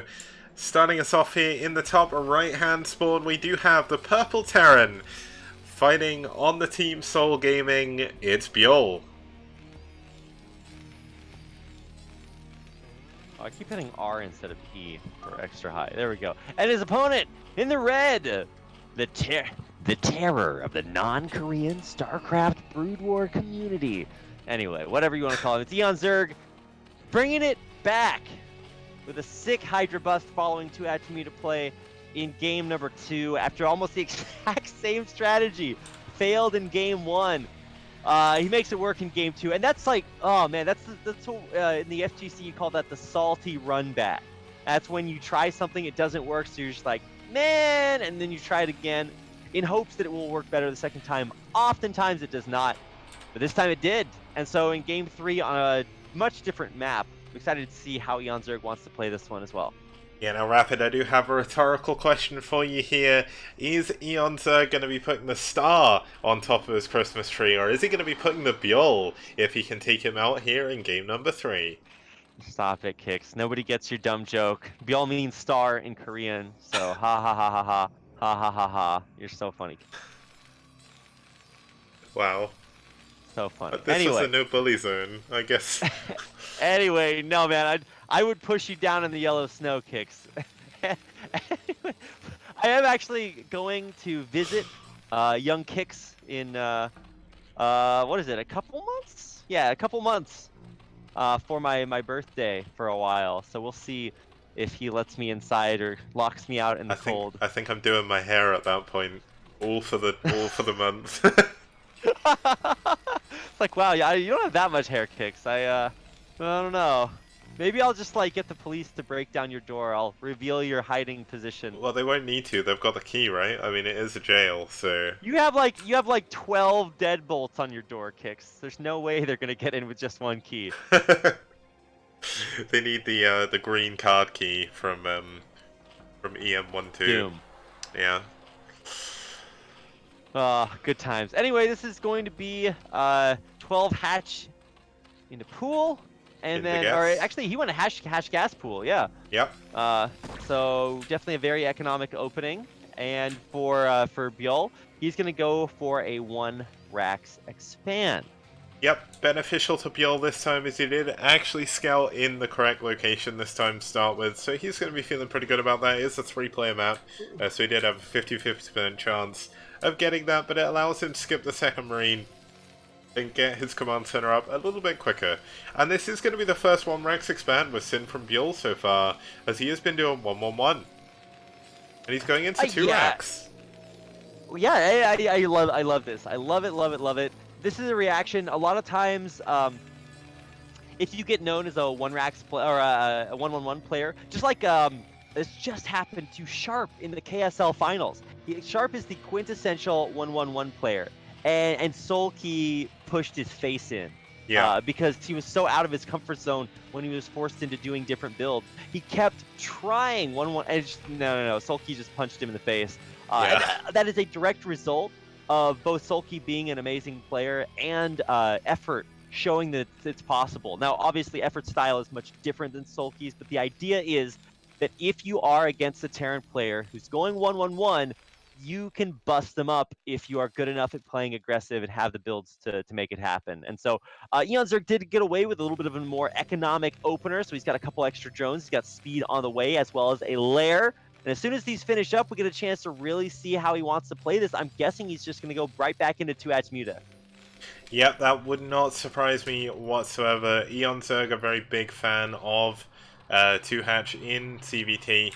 Not too sure what turn rate this game was played on, but given the fact he's going for 2-hatch Muta so often, it must be quite high.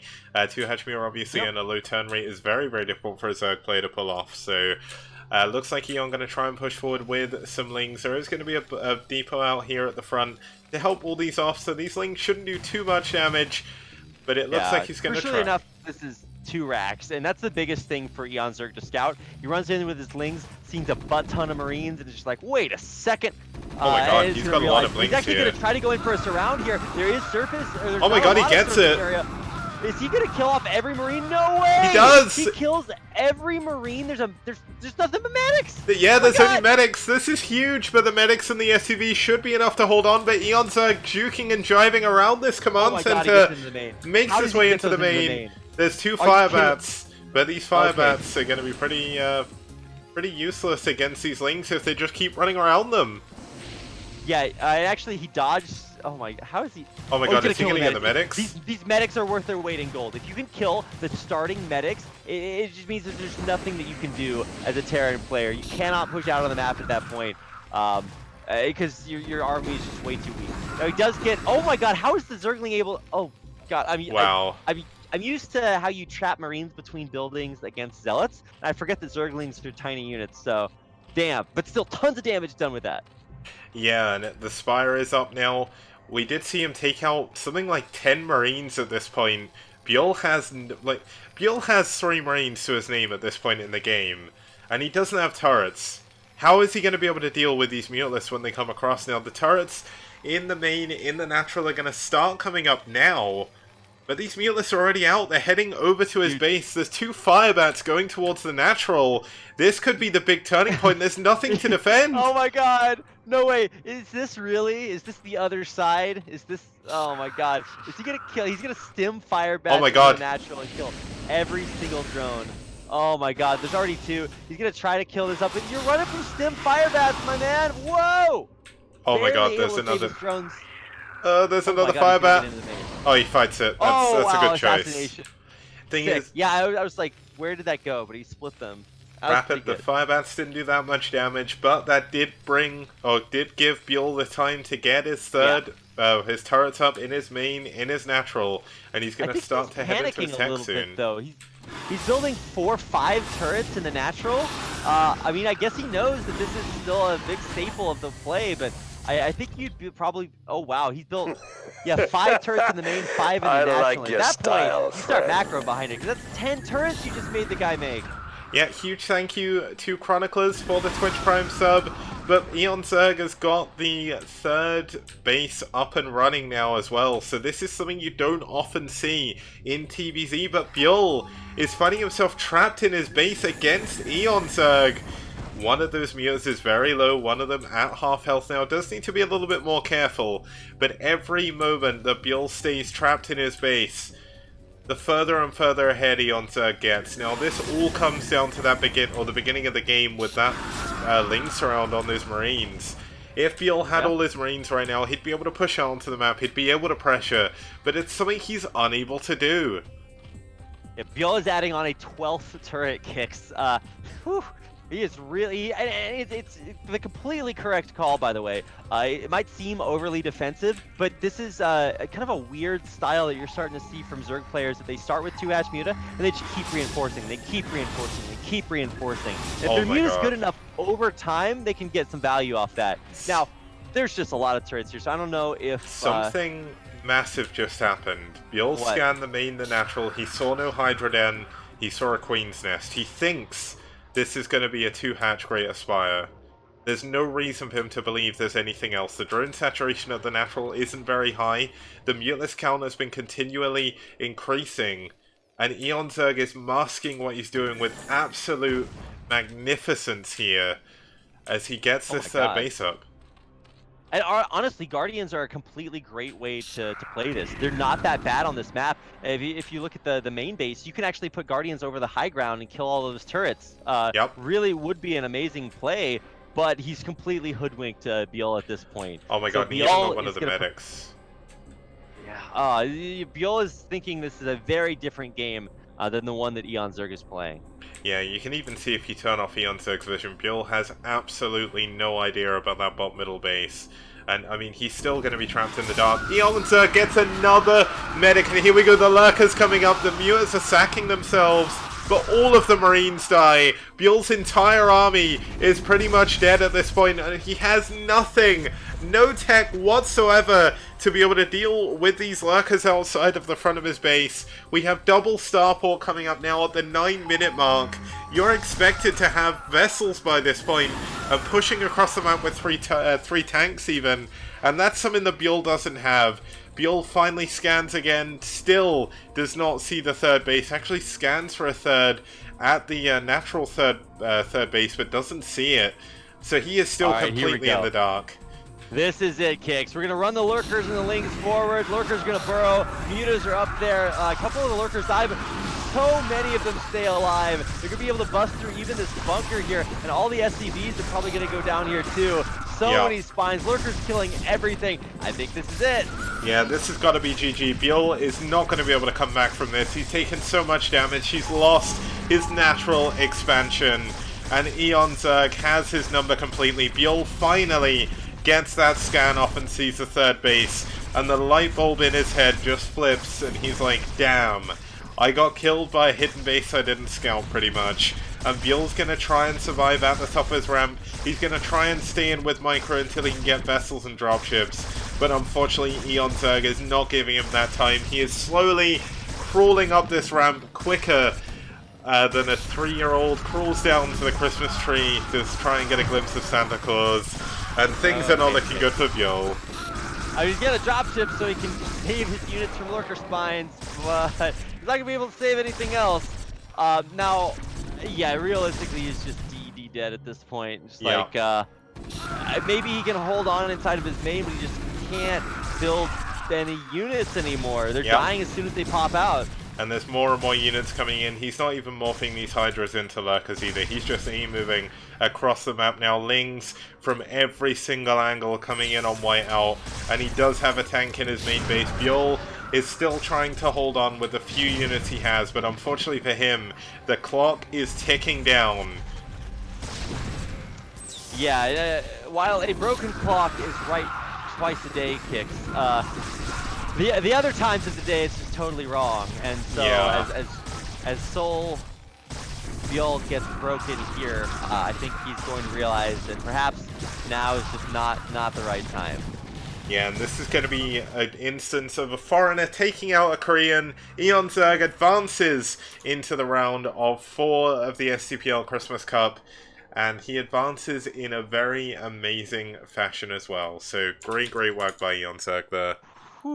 Yeah, very well played there in the end. And honestly, it's a little bit easy to be biased as non-Koreans ourselves. It's pretty cool to see eOnzErG win, but not just because he is because he won today, but because ByuL is just such a great player. So, I mean, ByuL, obviously, his hold in game number 1 is so sick. Oh my god.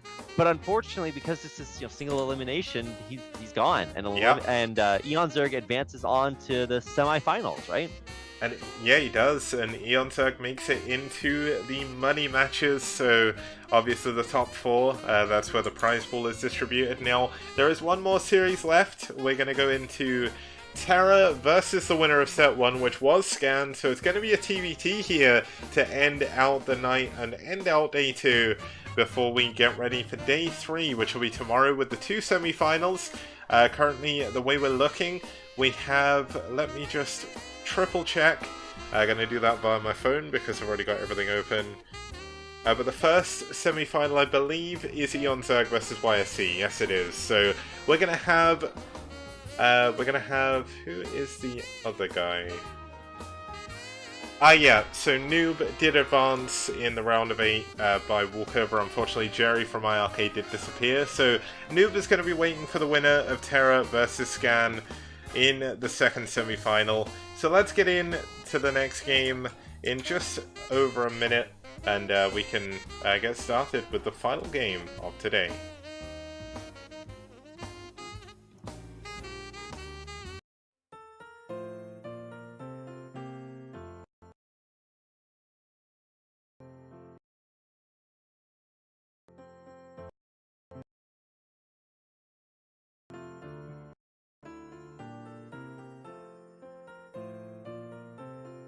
Shown as ghosts. Oh, here we go. The wraiths are coming in. Is he going to lock down these wraiths? It looks like he's going to try and take down this. There we go. The first lockdown is down. Second and third lockdown. Fourth lockdown. Is there going to be another one? Yes, there is. That's 5. And these ghosts are going to be able to clean up absolutely everything. But there's that one wraith doing what it can. Ghosts don't actually do that much damage. Only 10 per shot. And slowly but surely, these lockdowns are going to wear off. But a great usage of lockdown, and there we go.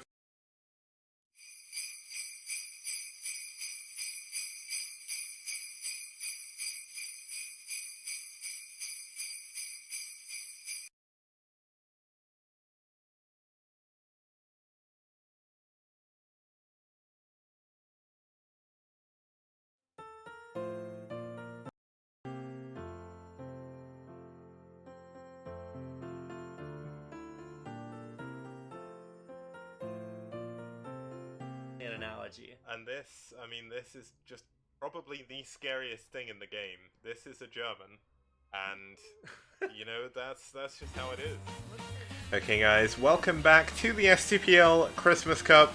We're here for our final game of day number 2, the final match from the round of 8. It's TerrOr versus Scan. It's going to be Naz versus Soul yet again. A foreigner versus a Korean as well. Let's see if TerrOr can recreate the magic that eOnzErG just had against ByuL.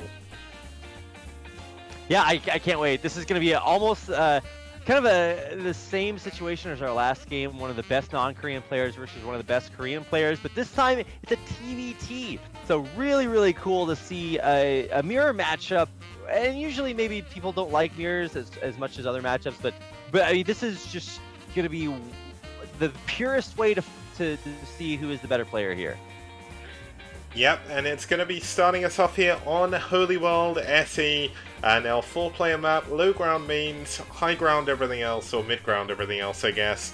Outsider style bases, very easy to get a third gas here as Terran in a TBT, but a little bit harder to keep hold of it due to the way the middle of the map works. So without further ado, let's get in to game number 1 between Naz's TerrOr and Soul's Scan. This is round of 8, correct? Yeah, this is the round of 8, the final game of the round of 8 until we move into the semi-finals tomorrow. Sick. Yeah, so starting us off here in the top right-hand position, we do have the orange Terran fighting for himself here, and on Team Naz in the STPL, it's TerrOr. And his opponent is Scan, our blue Terran player in the bottom left-hand corner.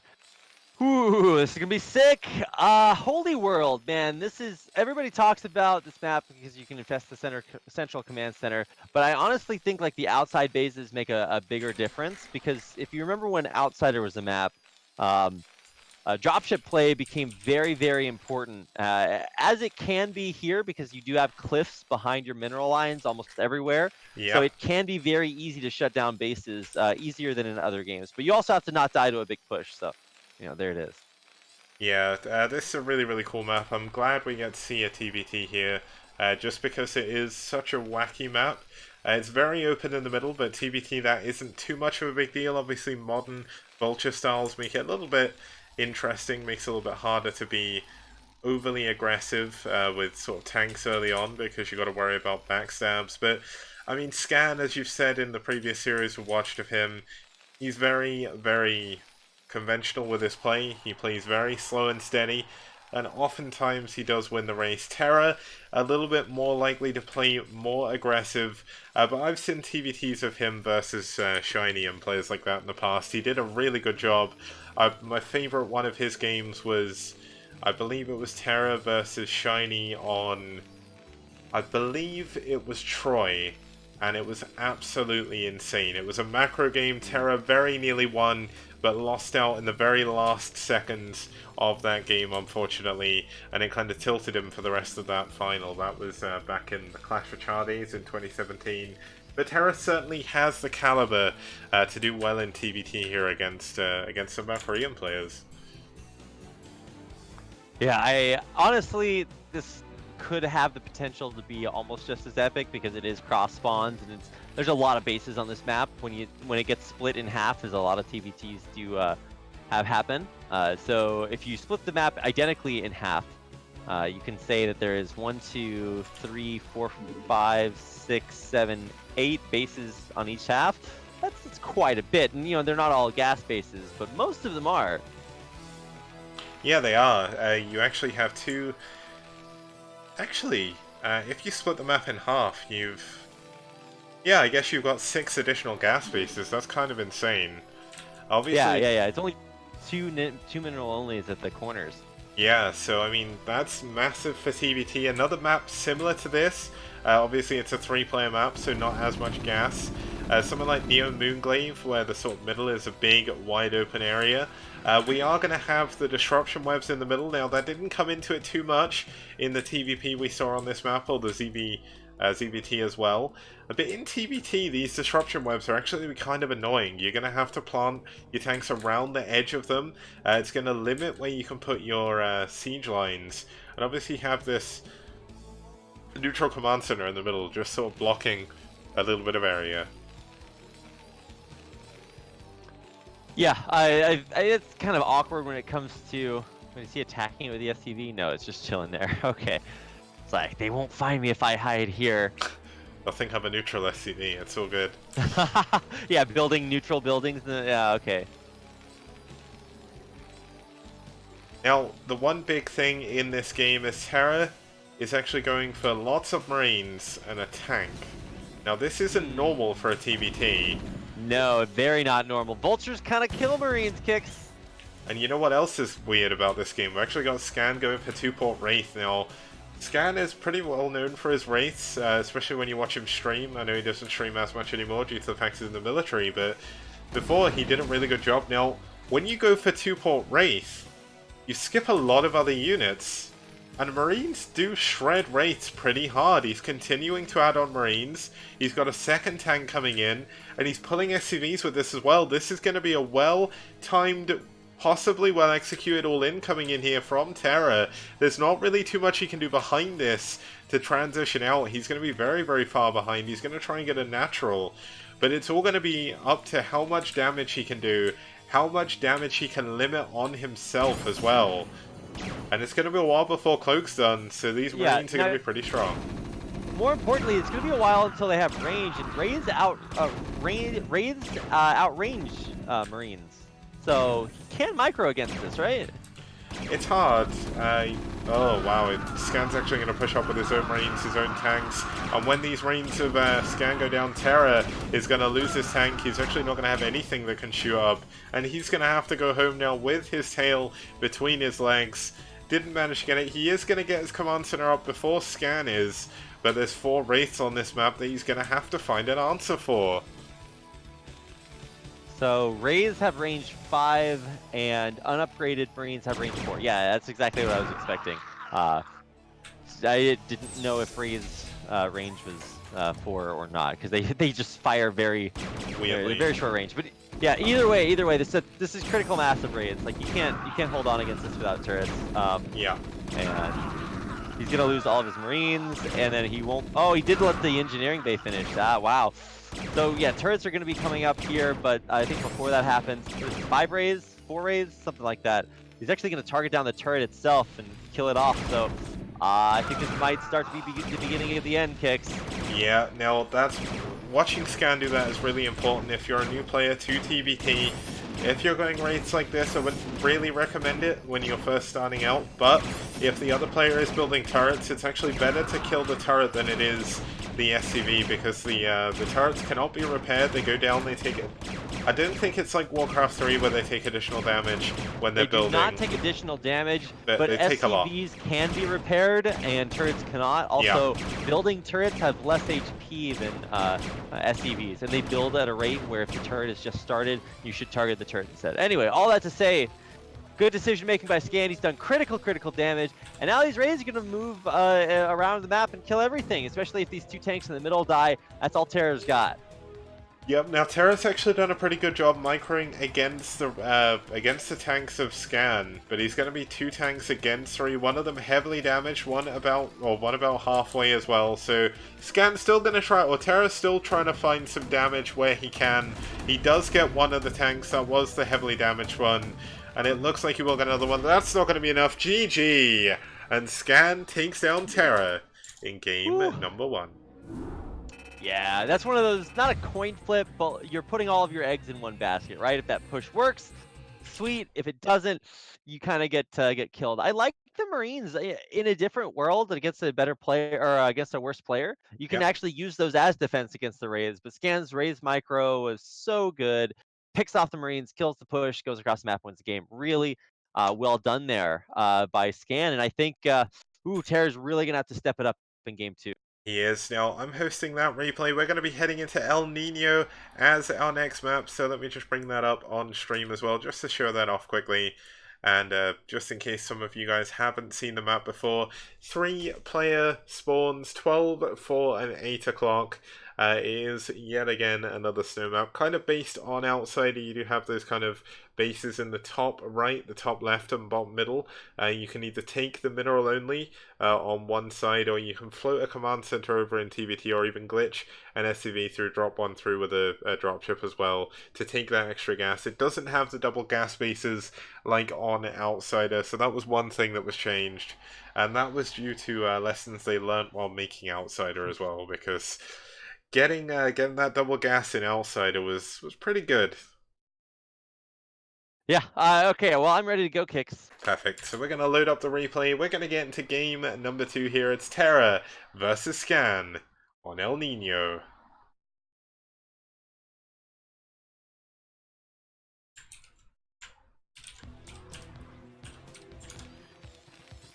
Okay, and starting us off this time in the bottom right-hand position, we do have the brown Terran player fighting under the moniker of Soul.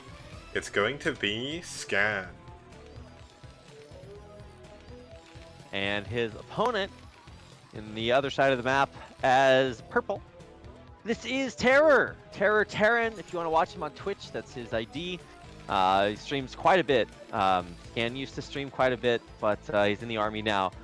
So 16 months from now, he'll be back. Don't worry about it. But either way, Terror's down a game. Now, eOnzErG was able to bring it back in his previous game against ByuL. Yep. Really impressively. So Terror's going to have to do that. But the problem is that Terror doesn't have 2 hatch mutas. You know, he has a push that looks like that gets shut down by 2 port wraiths. So it's going to be a little bit more difficult to go up against the guy that can build the same things you can.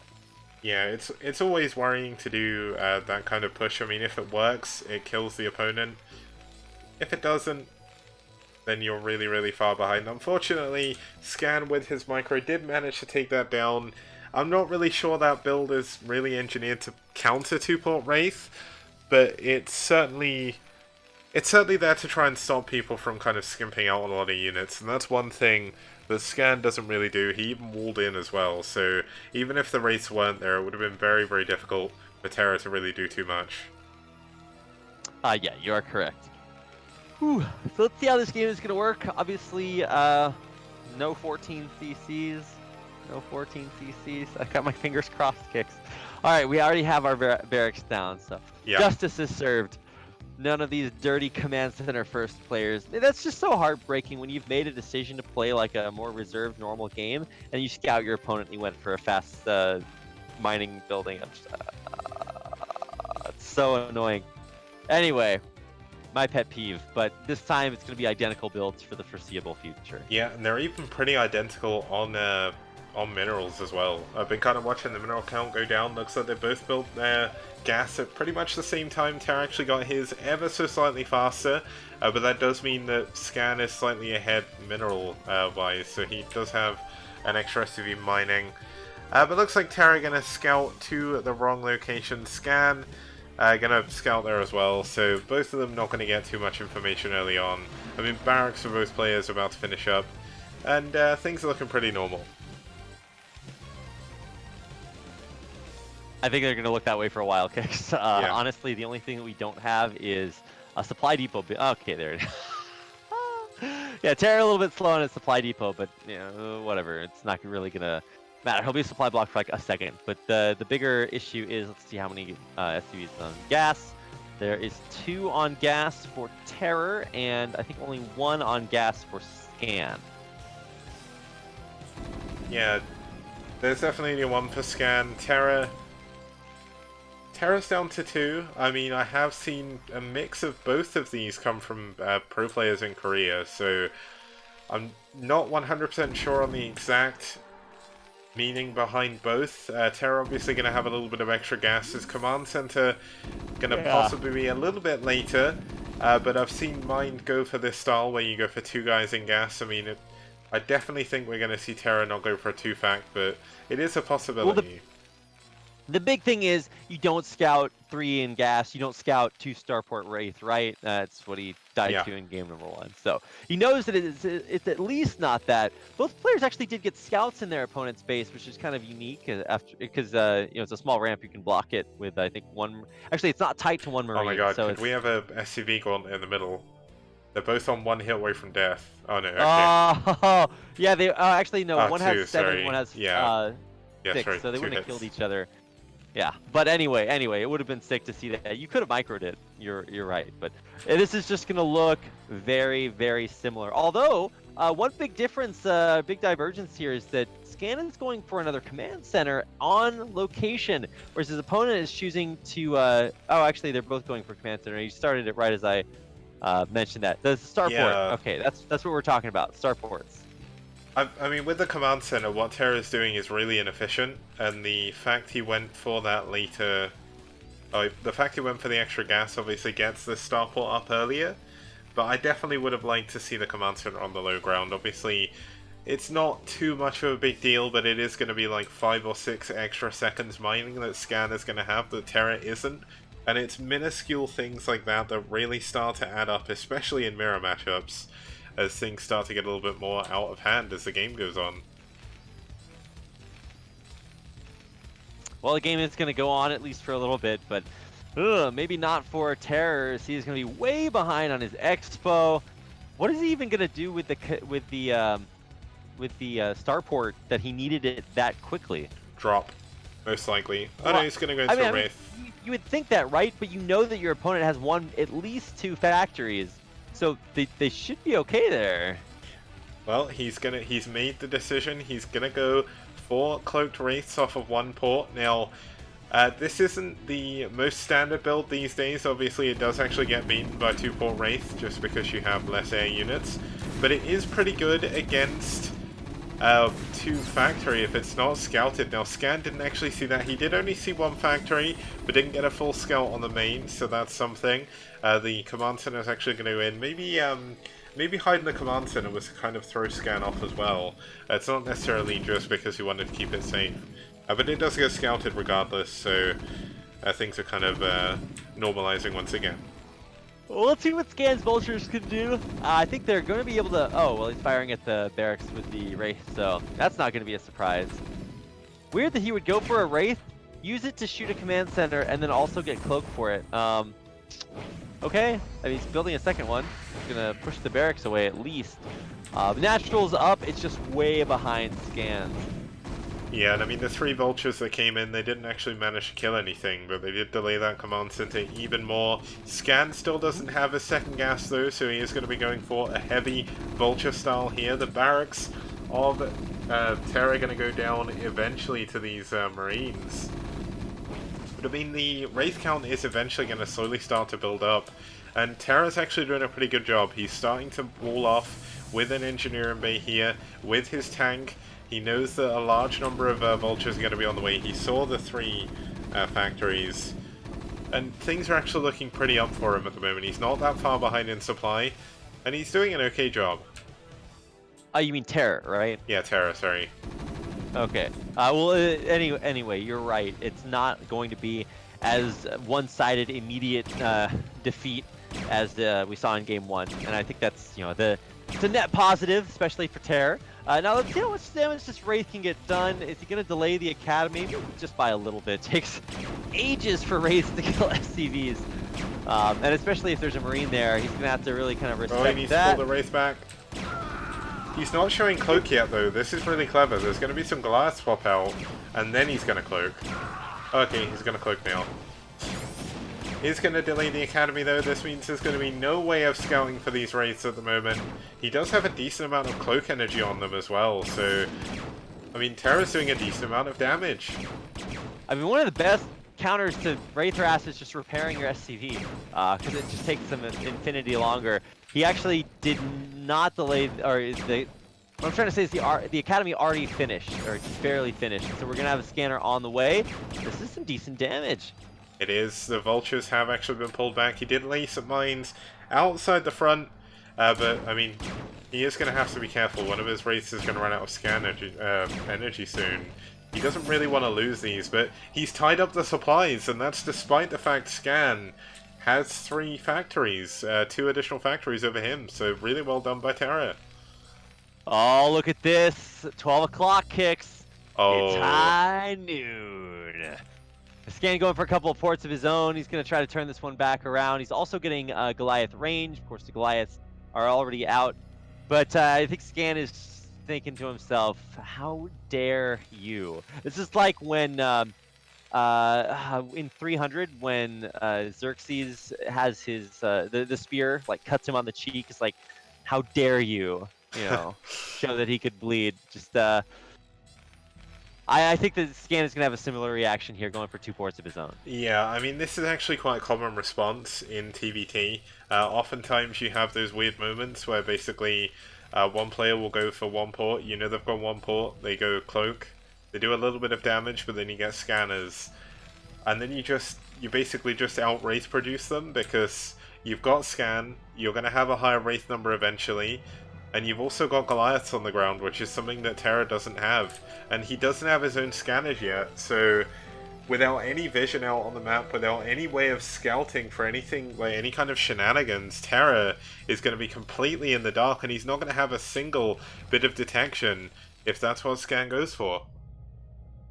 Yeah. Okay. I think Scan has made a very bold call here. Now, is he gonna get? Is he just gonna go for Rays? I mean, I guess you kind of have to get Cloak along with them, make them more potent. But more importantly, you know, this is staying on 2 base, right? Neither player is really thinking about a third at this point. They're trying. They've done a little bit to each other, but there hasn't been like a clear winner here. So Oh finally, TerrOr is gonna make the move. He's got double drop, double Rays down in the bottom half of the map, and even if Scan does have Rays, they're all the way across the map. Yeah. But the trouble is, there's nothing that shoots up here for TerrOr. I mean, TerrOr is still going to have 2 Wraiths that can cloak. He's going to be up against 4 Wraiths eventually. And then, oh my god, he's actually going to drop in front of the mines. Oh no, this could be bad for TerrOr. He's moving into the mine range. Oh, the first mine goes off. Gets a lot of damage done. Oh, yeah, but the SUVs. First few shots. Oh, and he baits the Scan. That's really good for TerrOr. The problem is, like you said, yeah, he doesn't have anything that shoots up. So eventually, we are going to see this get cleaned up, I believe. Yeah, I mean, the Scan is down. He does have 2 Scans nearly in the main, in the natural as well. So, I mean, TerrOr's going to have to do a pretty good job. But this is a choke point, and TerrOr is trading very, very well. Given the circumstances, he does need to try and focus fire those tanks down. But they do get in the dead zone of TerrOr there, so eventually this is cleaned up. No upgrades for either player, but I'd say that worked out pretty well for the little TerrOr actually used. The trouble is, though, the Wraith count has continued to increase. We still have no scanners, still no cloak though, but there's no Goliaths, there's no engineering bay. I can't even, oh, there is an armory, but he doesn't have anything that shoots up, and we're kind of seeing a repeat of the last game, where just 4 Wraiths are going to kill just lots. Many things, yes. All will die. Anyway, it's going to be a very difficult hold here. And especially if he just sits it on the low ground, on the side. I think he's checking to see if there's a third at the bottom. Yeah. Or he's going to try to just, like, you know, siege along the edge and creep up. But yeah, he's going to check down there and then maybe just, like, push straight up. This is a lot of units to deal with. And TerrOr, what does he have back at home? He's got a few unsieged tanks. He has 3 tanks, Kicks. Yeah, he's going to siege on the low ground, and to do this, he's going to be able to hit up on those factories. He's going to be able to get the one getting Charon boosters, I believe, given their siege tank range. I mean, the Wraiths have been pushed away, but they're going to be used for constant vision. And you can see this supply depot is already going to go down. And Scan is going for Cloak. Ooh,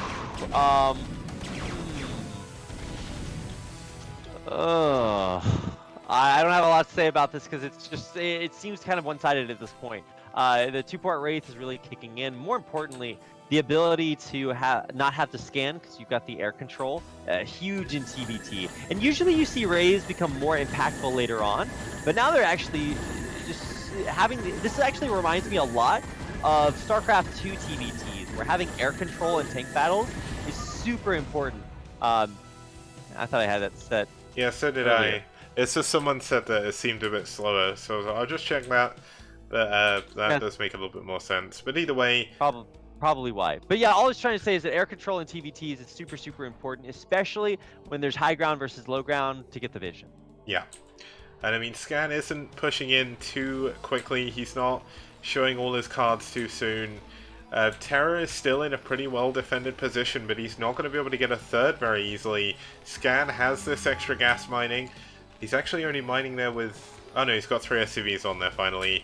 But this drop is coming in with tanks, Goliaths, and a Valkyrie. So this is going to really help against that 2-port Wraith. If this Valkyrie gets a good couple of shots off, this, oh my god, the dropship, could it go down? No, it gets in the main! Oh, wow, that's so huge. A Valkyrie to guard it as it gets in. That's 4 siege tanks, 3 Goliaths. Oh my. Wow, really bold move there by TerrOr. But it might have the opposite effect in that while he is dealing damage to his opponent, Scan goes to kill it. Yep, Scan is going to move in. Nice scan by TerrOr. They're going to be able to take down both of those tanks. before that starts. And here we go, the cloaked wraiths are coming in. Can he get the Valkyrie kill? He gets a shot off on the Valkyrie. The Valkyrie's doing a decent amount of damage. Goliath's coming in as well, but TerrOr holds the position in the main.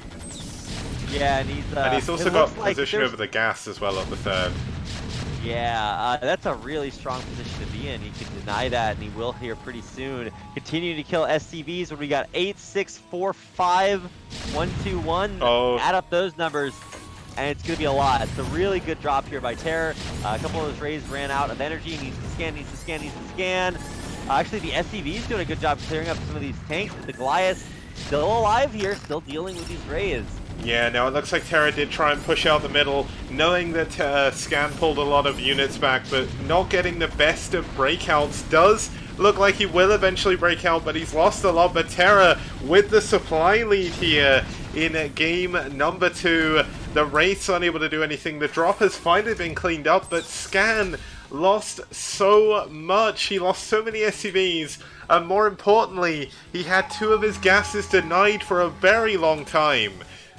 Brilliant move there by TerrOr. If you had looked, and I think I even said this before that, Scan had a huge army at TerrOr's doorstep, and TerrOr didn't have a lot. But he was able to make that sneaky drop. Hurt so badly. He landed on the production in the back of the base. It takes so long to Oh, he's going to get the third base here, Rapid. I think he is. Yeah, there's nothing here to defend.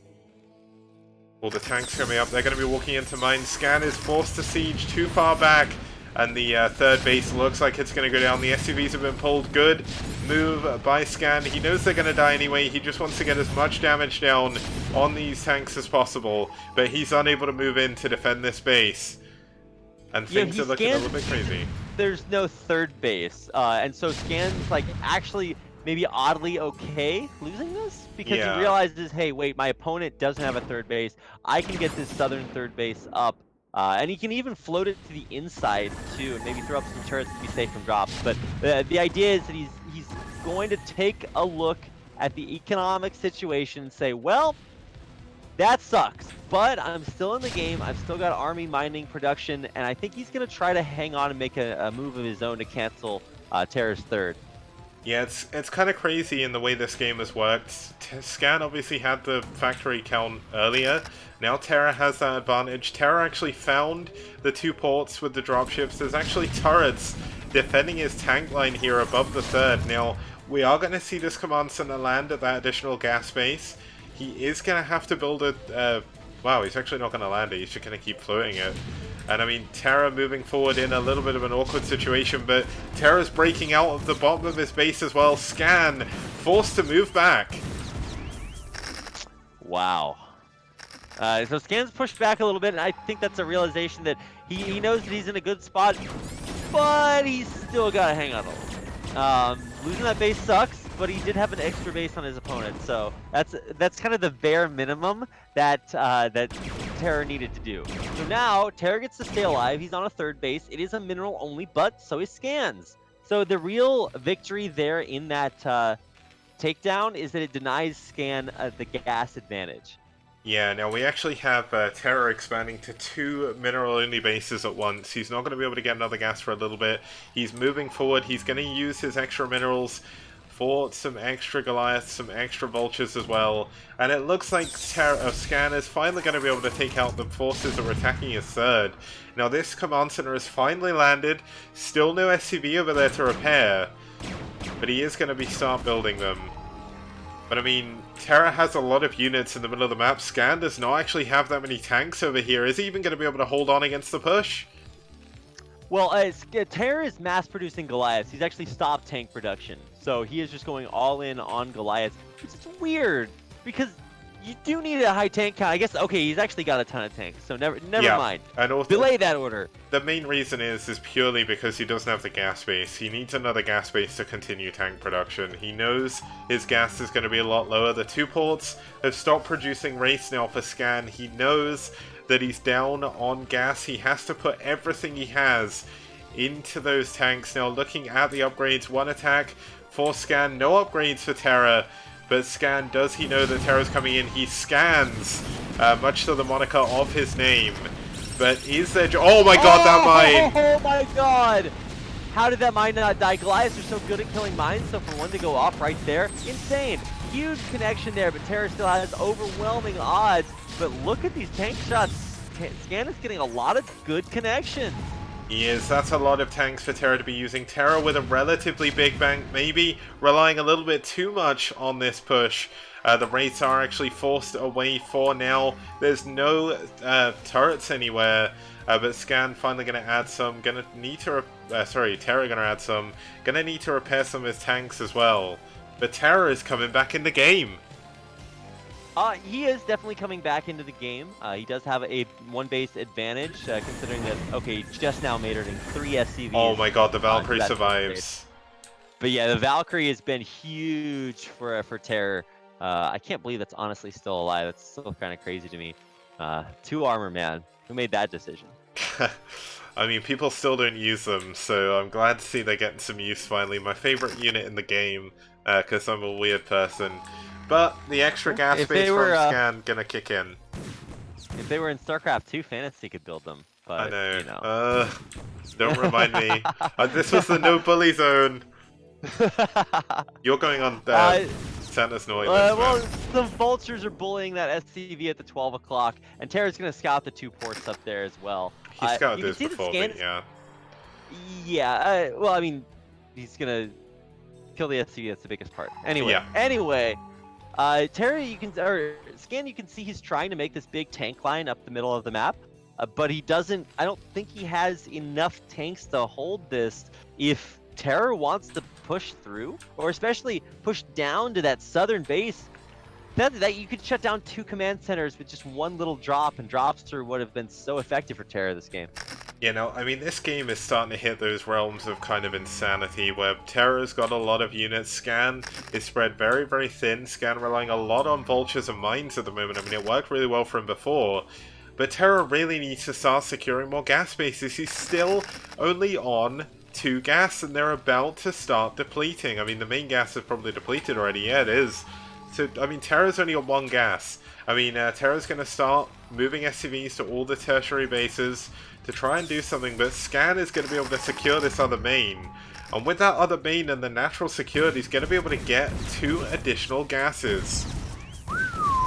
Man, that's a big deal. I mean, honestly, in TVT, you're gonna, if it goes late, you're gonna want to just like take every base anyway. And so I guess at this point, TerrOr should probably come down here and try to take this, was that 7, 8 o'clock base down in the corner. So what we're gonna see is kind of a transition where both players kind of pull back on the offense and just get up gigantic infrastructures to fuel battle cruisers. Yeah, I mean, one thing we really want to see here from TerrOr is dropships. If TerrOr can drop on the main, he's going to be able to secure that location. He lost his 3 dropships earlier and hasn't rebuilt them. His units are kind of moving around a little bit aimlessly at the moment. I mean, Scan, definitely with better unit positioning here. And Scan looks like he's going to go for a big push. He sees there's not actually that many units here. TerrOr's units are in the wrong location. He needs to pull them down, but TerrOr is going to be broken in the bottom middle of the map. And this is one of those really important locations for TerrOr to be able to hold. Yeah, ooh, you needed better vision to see that this big push was happening. It's like in Civ, if you see an army at your borders, like, you know, they're not there to make friends. It's a ton of... Whoa! Not as bad as last time, but still pretty rough. A huge siege line here for Scan, and it's gonna devastate TerrOr's army. Yeah, but TerrOr still with a supply lead. Momentarily, looks like Scan did get another macro weave in there just before. Both of their minerals very, very low, and given the fact they're on a load of mineral bases, it's kind of insane. But TerrOr does manage to hold on. The Valkyrie is finally going to go down. This hero did a lot of damage, but its duty is over, and TerrOr is taking the bottom middle gas, or the bottom left gas, and the top left gas, so they're even on gas bases for now. And obviously one thing to point out is, although things have definitely been in Scan's favor gas-wise, his additional bases are going to mine out of gas faster, so as long as TerrOr can play efficiently, he can make something happen. We still only have 1-0 for both our players, 2 attack coming in for Scan, and 2 attack coming in for TerrOr, but a lot later.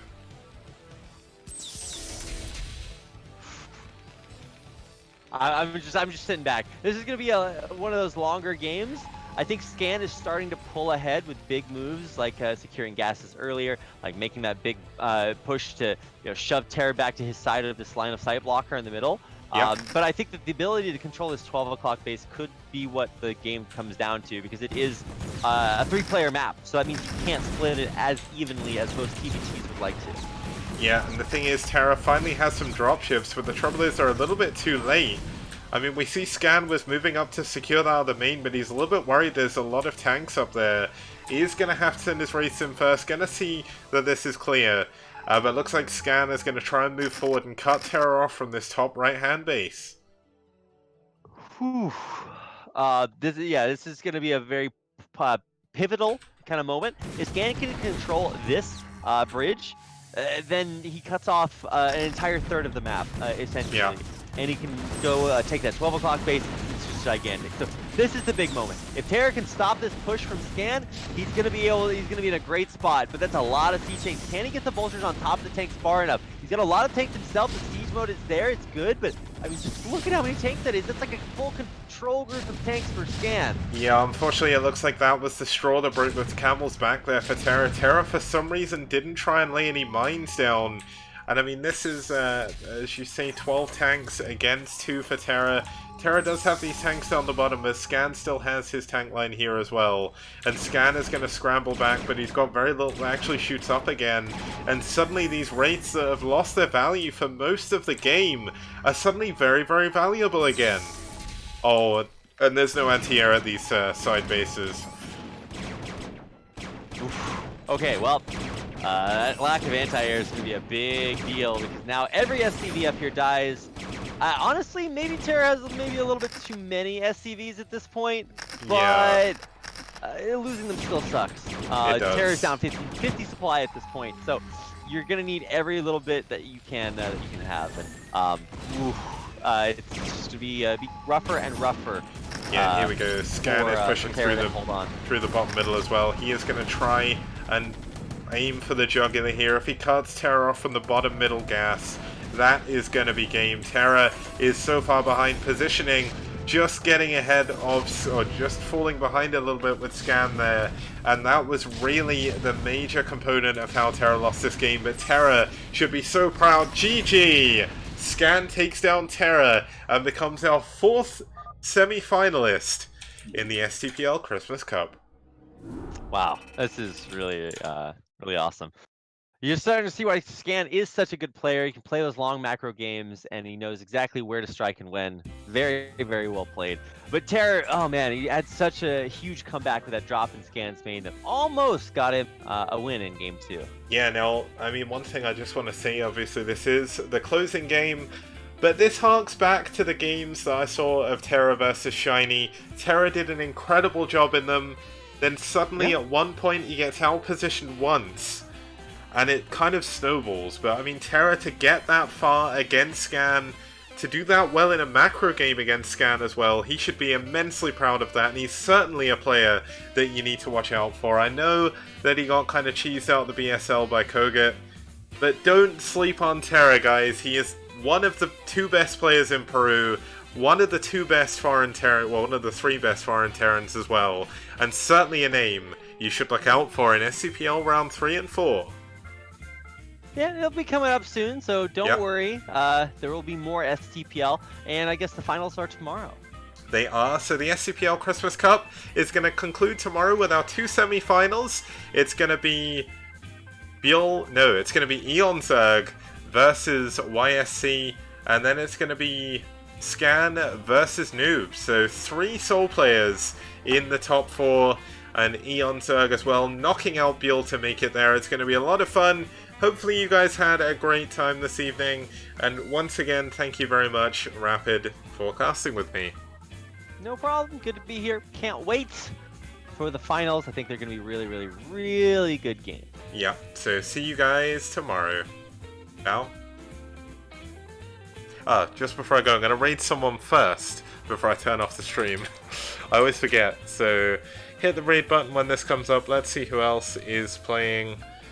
You know what? Dandy may have got drunk and forgot about the Christmas Cup, but I'm going to host him. He's laddering with VPN at the moment, so playing with Koreans. So see you guys tomorrow.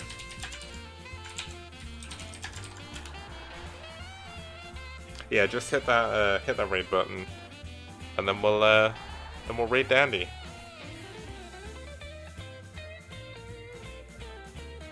Now.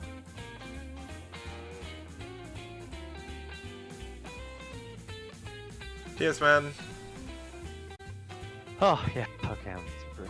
There we go. Not surprised. See ya. Thank you. All right. Yeah. Bye.